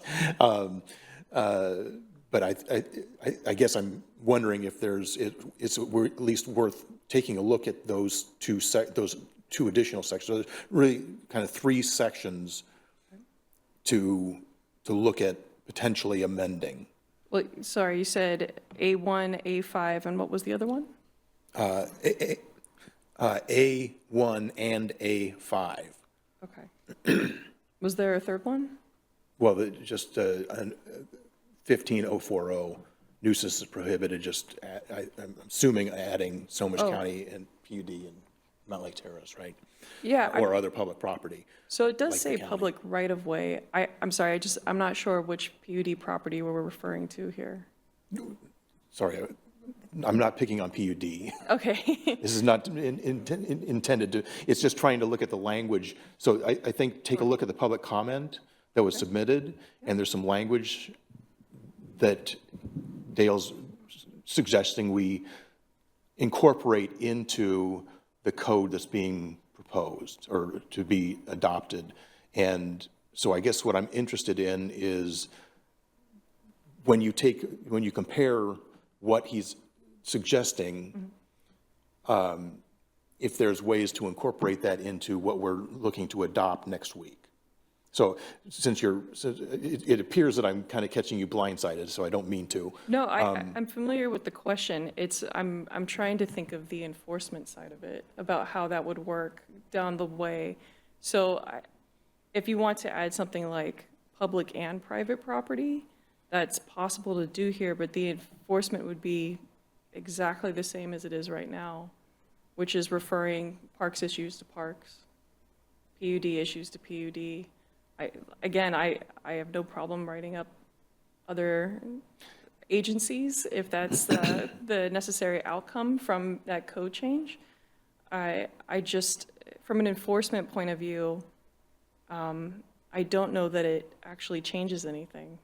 And that's fair. And so I guess what we probably want to do is work a little bit further with Dale on the suggestions to figure out that I think what he's suggesting, and take away the enforcement side of it, because I know that's your, the perspective you're coming from, because that's your job, right? But just from the idea of ensuring that we are maintaining proper vegetation throughout and holding all parties accountable for preventing, public nuisances, and just, I guess your job is going to be to follow up on whatever's in the code, right? And however you do that that's a different side of it. What we're trying to do is clarify, and I'm guessing that part of it is that we need to clarify in our vegetation guidelines what we need to hold ourselves accountable to, and or other public entities is part of the challenge that we're trying to address. Just looking at, what I'm trying to figure out, or trying to interpret or help interpret, is the fact this is coming to us because of a situation that occurred, a fire that occurred because public property vegetation was not maintained. And I think he's just trying to help clarify that we need to hold ourselves accountable, not just private property owners, but ourselves accountable to this as well. And so hopefully you wouldn't have to, by putting it in code, you wouldn't have to enforce it, because we're giving clear direction to our staff to do it themselves.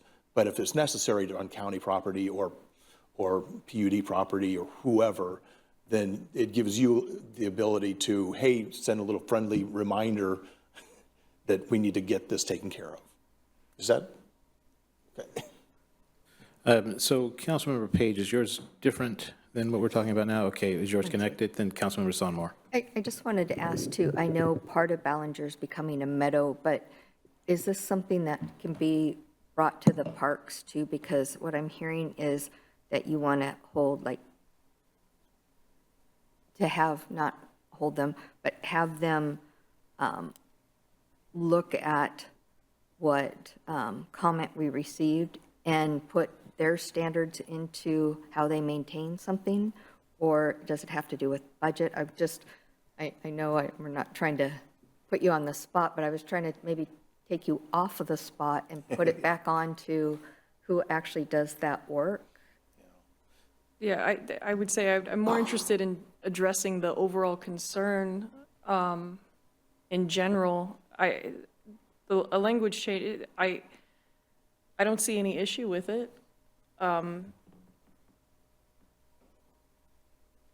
than an increase in calls to me about parks properties, I don't see any issue with adding that language. I also don't see the benefit of it, but I understand where you're coming from.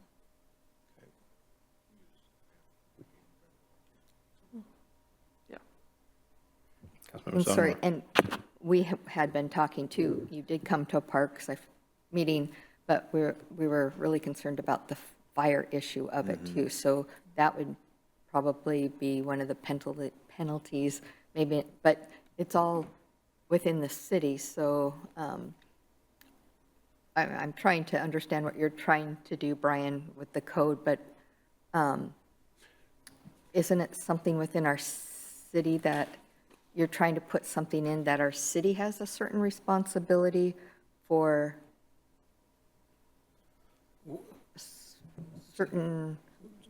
So Dale mentioned it publicly, but there's written, he has some written suggestions specifically to address those three different areas. And so that's what I was trying to help us navigate.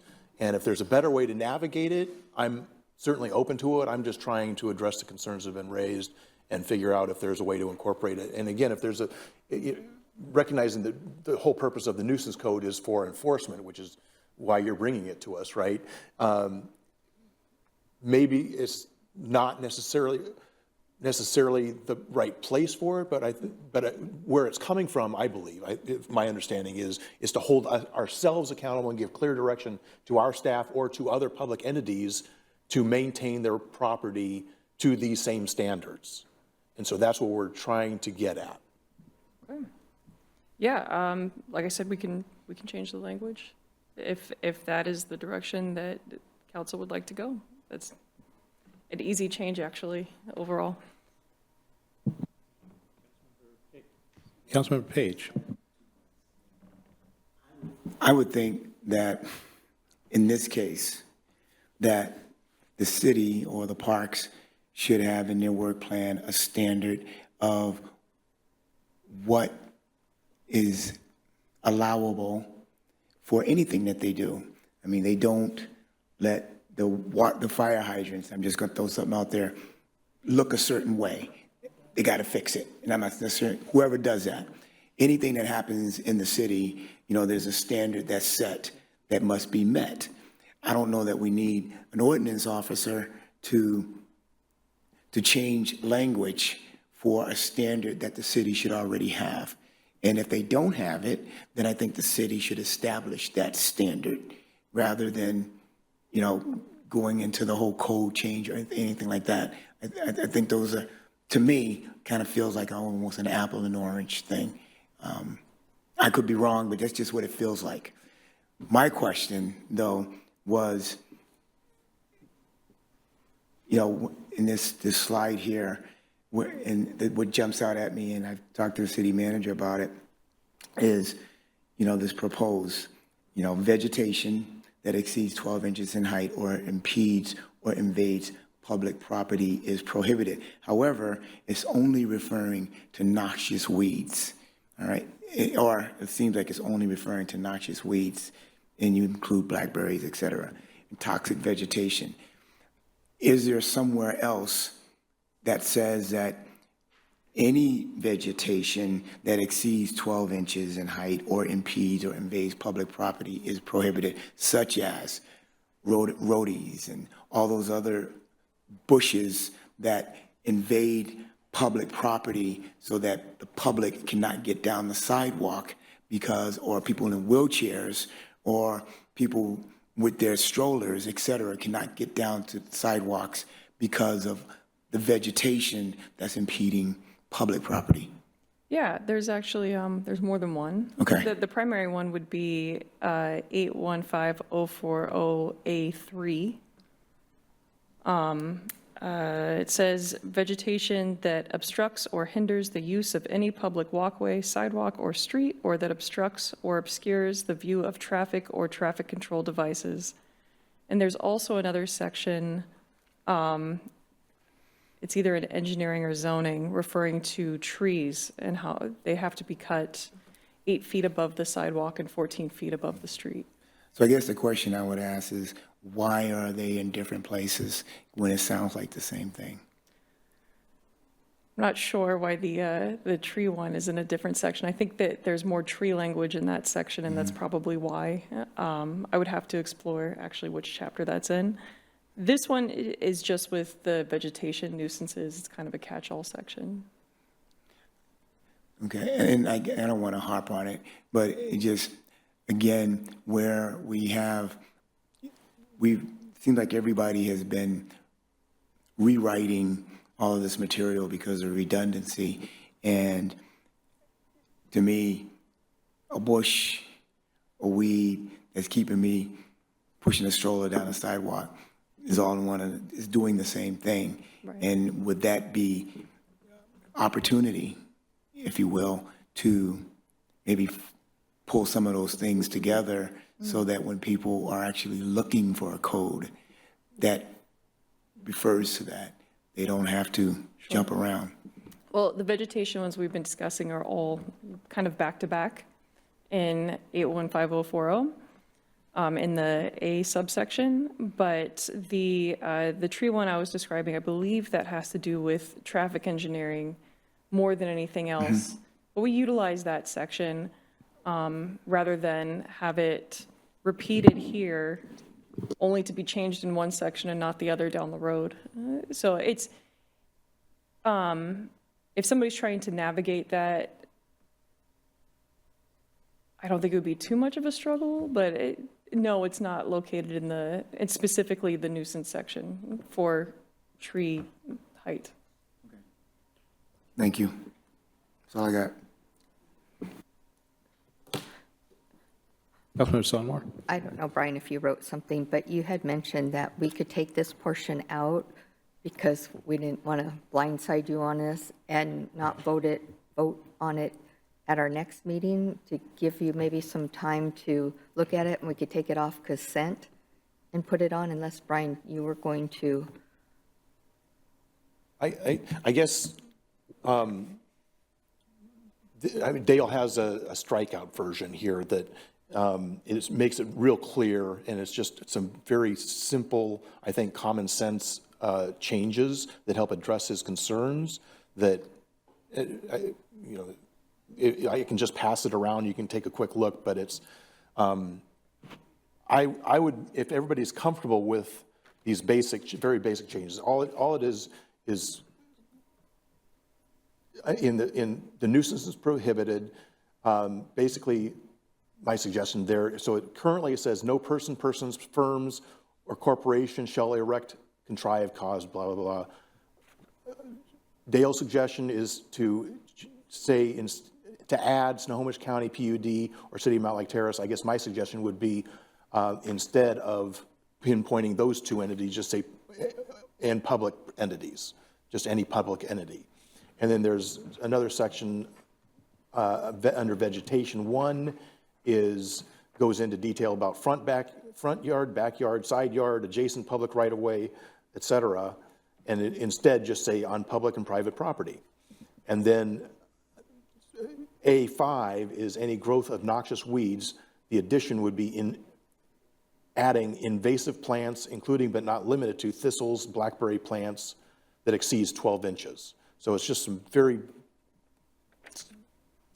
let you take a look at it, but it's. Please. Mayor Pro Tem, I think what I would do at this point is recommend that this not be on consent and be a discussion item next week. The other part is I want to make sure our Public Works and Parks folks have a chance to look at it and determine what the impact of this language change would be on our operations, so we know the full outcome of what this would be.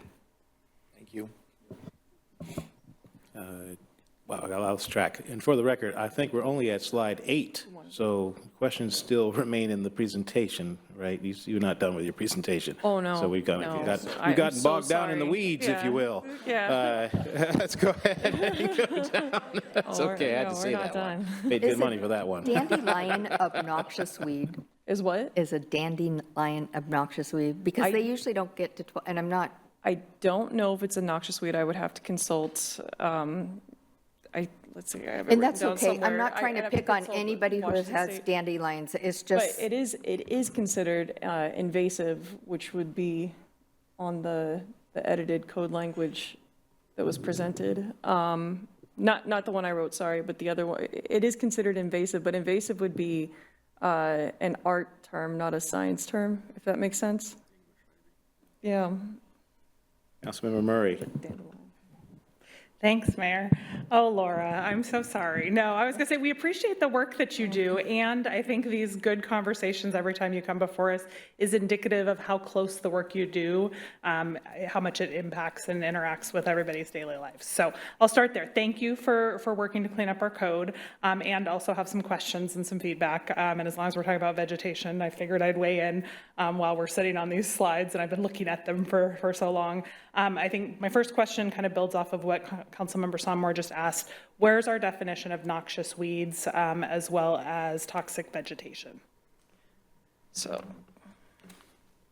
for noxious weeds, I utilize the Washington State Noxious Weed Control Board's list. Okay. It's a moving target. I don't have every resource or methodology that I use in the code, since those can change. And the code would be a lot thicker. But yeah, that's the list that I currently utilize, because it's the one that makes the most sense.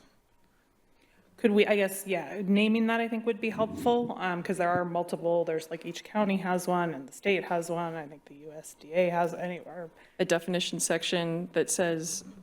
No, I don't think we need to list just where we're pulling, like if we're going to use the current Washington noxious weeds list, I think we should say as such, and then people can go look at what that current list is, just so we all are using the same source of truth.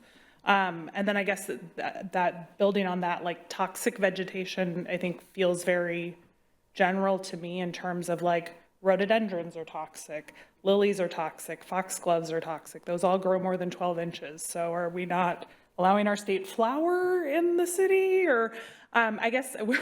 Thank you so much for bringing that to my attention. You're welcome. I will be all over all of the rhododendrons. I feel like people would have feelings. And I guess that's where maybe like some feedback and conversations. I feel like and again, like I appreciate the concern about fire hazard, and I think that is one we should be cognizant of. I think it is one we should work to mitigate, especially as we continue to have drier and drier. So I just think I heard this morning that we haven't had any rain the entire month of August, or at least measurable rain at SeaTac, which is, I mean, yeah, I don't know. But also like things like meadows, or things like trying to create like biodiversity in environments that require compost piles. I feel like I just have some questions that some of these changes raise that I think it would be helpful to maybe talk to, our Parks, Rec and Parks Commission, maybe some of our like Ballinger Organic Garden folks. Like, I would love to just make sure we're not unintentionally creating code that we're going to have to go back and fix because it all of a sudden, prohibits something that large swaths of our community are doing that actually maybe is positive from an environmental or beautification standpoint. So I guess that would just be my thoughts there that I would love to just. Right. I mean, that's part of it. I mean, somebody's front yard is not the same thing as a city park. Sure. So front yards are landscaped. There's intentional plants. There's unintentional plants. With parks, the primary thing is to have local plants. They're not kept and cut in a certain kind of way. There's no expectation of that. As far as toxic vegetation is concerned, I haven't received one single complaint about any toxic vegetation, so I've not had the chance to test that specific language. Yeah, and maybe maybe we don't need that language then, would I guess be my counter to that. I mean, and I'd go back to something I think I've said before, like, I think if we have code that we're not universally enforcing because we think it's important enough for it to exist, like, I guess I question about its creation, right? In terms of like, if it's an issue, we should be creating code around it. And if it's not an issue, like, I guess I don't want to make things more complex than it needs to be. A scenario in my head, somebody grows something that's intentionally targeted to poison dogs. I would call that toxic vegetation. I think this is where it would apply. Just a scenario that has not But come I think up. lilies is an example of that. I Right. mean, like, lilies are toxic to dogs, right? Like, so are we? Like deadly to cats, yeah. Right, and so like, but they're beautiful and they're a very common like garden,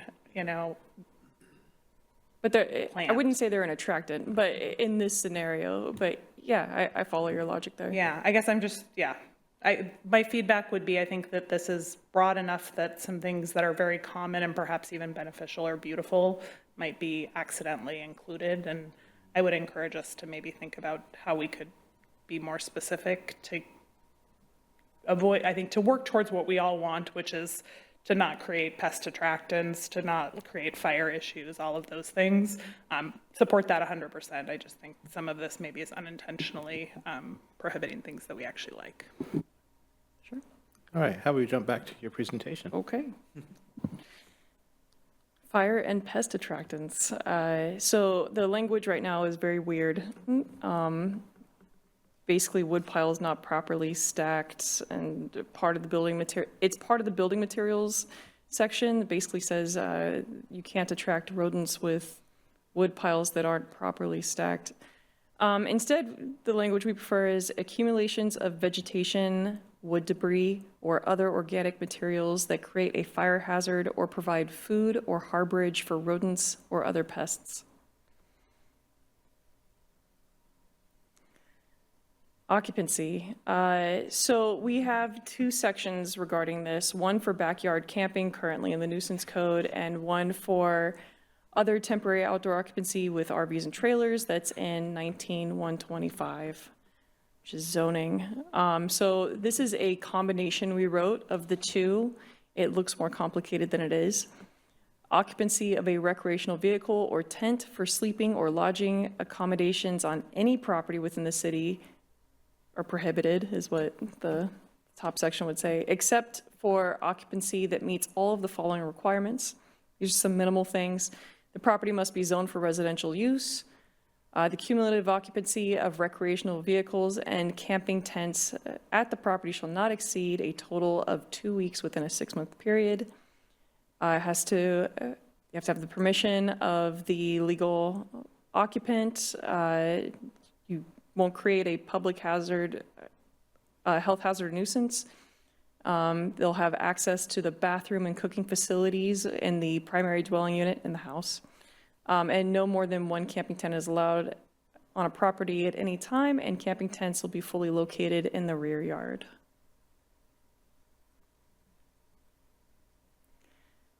Graffiti, this is the weirdest section by far of our current code. Graffiti or unauthorized defacement of any surface located on private property must be removed within 10 days of discovery or notification by the Mountlake Terrace Police Department.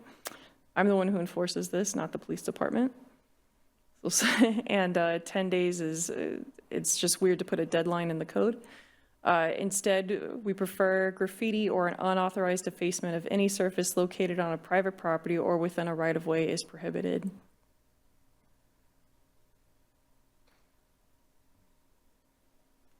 Go ahead.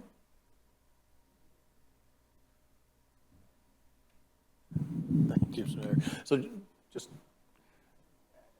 and again, I guess I'm kind of playing off of is there a difference? This is really about enforcement, more so than just outright saying this is what we expect for our property. So, for instance, in graffiti, this is directed at graffiti and unauthorized defacement of surface located on private property or within a right-of-way. Why do we need to clarify private property or right-of-way versus just graffiti is prohibited? Well, the act of graffitiing is illegal. It's a crime. This would be the graffiti that's left available, and currently the Public Works Street Department primarily goes and cleans up graffiti and paints over it on a regular basis, because I was on the streets crew, and that was one of my main functions, was going around and clearing graffiti very quickly. If it's the issue we have, this is for the nuisance section alone, where it says that basically it needs to be removed. So this is for the noun, the actual thing graffiti, not the act of tagging. Because that would go through the police department. Okay, and that's fine. I'm just thinking, why can't we just say graffiti or unauthorized defacement of any surface is prohibited We can say that. and must be cleaned up, or something like that? So if it's private property, is that the responsibility of the owner? If it's private property or the adjacent right-of-way, it's the owner's responsibility. So if they have a fence and it's on the street-facing side of the fence, it is the adjacent owner's responsibility to take care of it. Councilmember Matsumoto, right? Even when it's like on a fence, I'm going to go back to the one that I called in a few years ago when I saw some swastikas on the fence. I called that in, and it was on 48th and approximately 226, something like that. And I wasn't told anything. I wasn't told whose responsibility it was or anything. But eventually the city painted over it. But I don't know, is that, so you're saying that it's the responsibility of the homeowner? Correct. Yes, the city will sometimes go and clear graffiti from private fences, especially if it's, as horrifying as swastikas, sure. We've even had a case where an actual code case for graffiti that was exactly the scenario we're discussing, just less inflammatory. And the owner called and said that he was physically incapable of taking care of it himself. And I contacted Public Works, and they were able to go and pressure wash it for him. So it is, according to the code, it's the responsibility of the adjacent property to maintain the right-of-way. But that doesn't mean that Public Works doesn't step in and help out with it as well. Okay, well, so it's kind of a gray area then. Who's going to be maintaining it? Right, I mean, there's legal responsibility, and then there's you know, what actually happens. Thank you.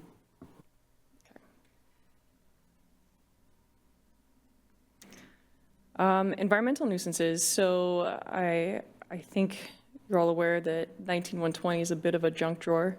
So we're moving some of the 19120 code language over to a new section that's being proposed, 8.15.045, which would be our new environmental nuisances section. There will be some overlap with 19120 since 19120 is being reworked and divvied out. Some sections are enforced by outside agencies and others are enforced by the city.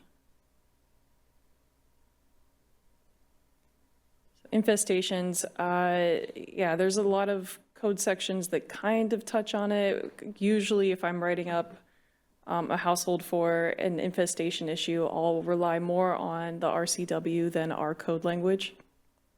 So what we're proposing is for infestations, property shall be kept free from insect and rodent infestation. Measures shall be taken to prevent accumulations of matter, including foodstuffs, that harbor or an attraction for the infestation of insects or vermin. Proper precautions shall be taken to prevent infestation and reinfestation.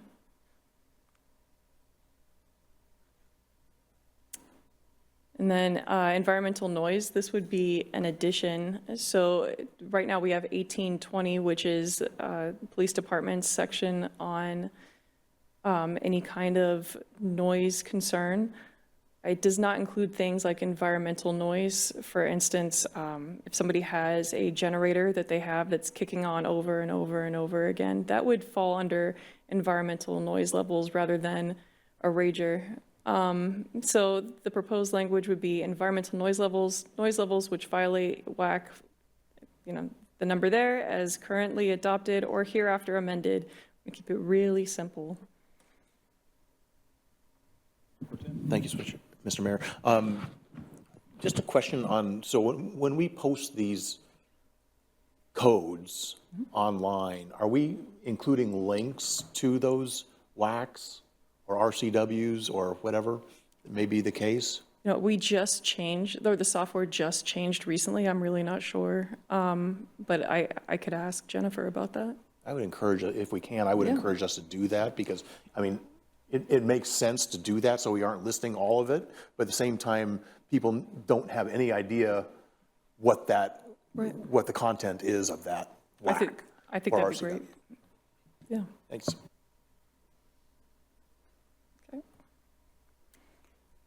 Vehicles. Currently, properties are limited to 2 motor vehicles in the backyard. There's no exception for the handful of properties, I'd say 1 to 2 dozen, where the primary and often only driveway is located in the backyard. I have run into this a few times. So our proposed language change would be all motor vehicles shall be parked on an improved or maintained surface anywhere on a property. No more than 2 motor vehicles may be parked in the rear yard of a residence unless contained in a legal and fully enclosed structure. This limit does not apply to properties where the primary driveway is located in the rear yard. I think it would be helpful, considering how some of the driveways that I've seen in the city, that there is a little something that allows people to know what an improved or maintained surface means. Yeah, that would be in the definition section. That's one of the ones that we just, one of the proposed updates would be for the maintained surface definition specifically.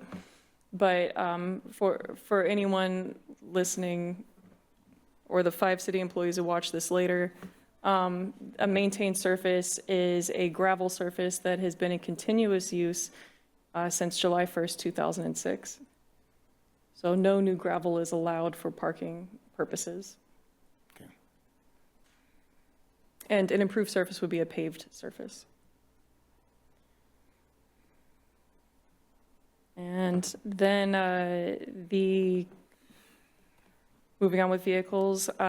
So one of the big changes we made, I wish I made a slide for it actually, was separating recreational vehicles from utility vehicles and redefining a utility vehicle as a utility trailer. I actually did have a code case where somebody told me that the utility vehicle was their SUV,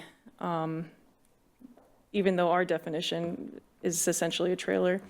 So in some respects, because of those definitions were combined, a bicycle trailer has the same code language as an RV.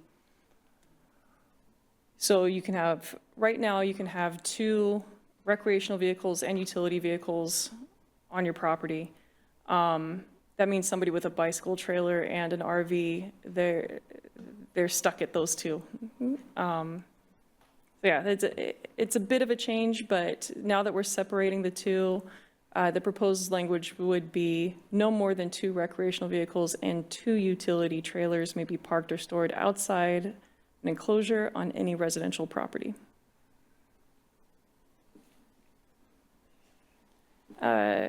Finally, we get to penalty and enforcement. This is more cleanup than anything else. The code in 1.15 governs enforcement actions. There's some additional language in 815090 and 815100.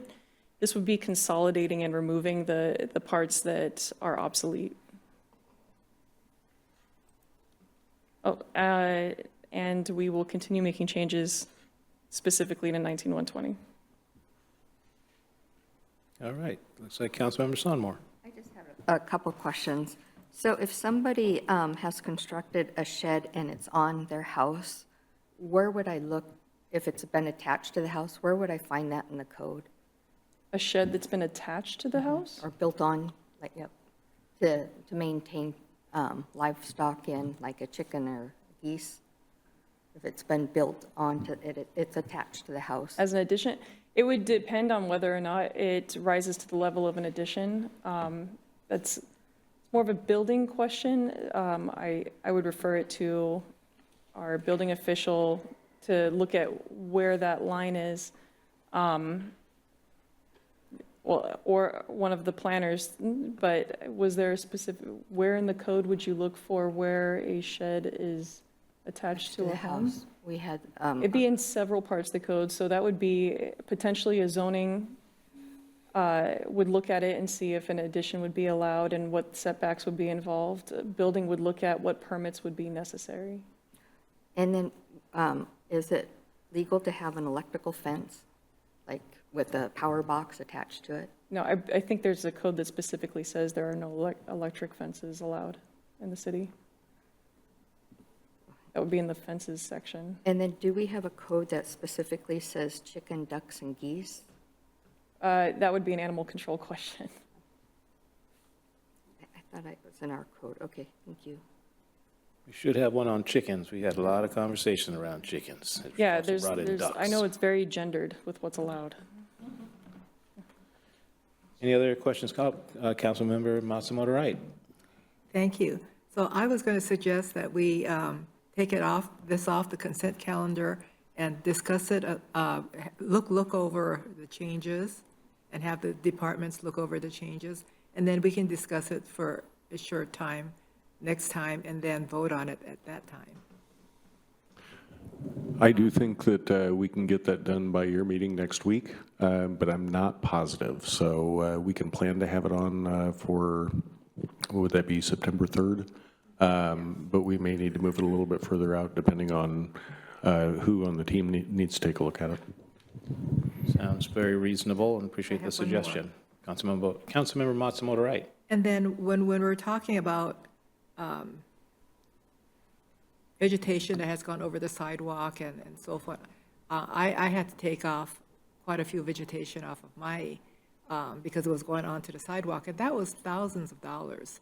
And I'm just worried about people who cannot afford that. And the city is saying, you know, that I think usually it's that juniper plant that just grows over the sidewalk and everything. And it's just, you know, so again, there's enforcement, and then there's the reality of if it's an older person living alone on a set income and they can't afford to do it, how are we going to enforce it? Hopefully we'll get a volunteer group that does things like that. But anyways, it's just something that I worry about. Thank you.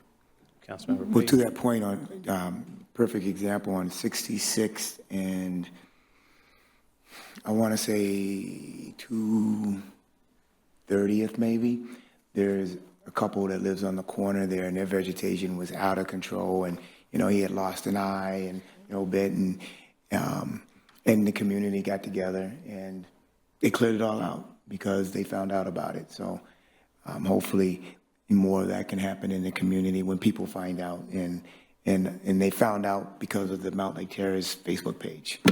So, yeah, I think that's a real possibility when those things happen. Excellent. Become a part of our story. I love it. Any other questions, comments, feedback? Councilmember Doyle sitting out there quietly. Want to make sure you're all right. All righty. Seeing none, I will end with mine, which is, once again, I feel like you're showing me photos from the tower, and I haven't been on top of the tower. Just putting that out there. That I've been you've been dangled in front of us, and yet it hasn't happened. I told you before I can make it happen. All right. Well, I'm going to get us moved to happened. That's it. Let's go ahead and keep moving forward, which means we're going to move to the city manager's report.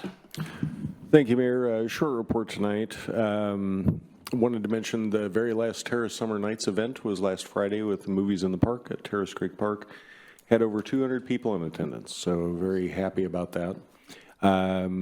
Next year, we are going to increase the number of farmers markets events that happen here at the Jerry Smith Plaza. And not sure the exact number yet, but we're hoping for about 9, which would be great.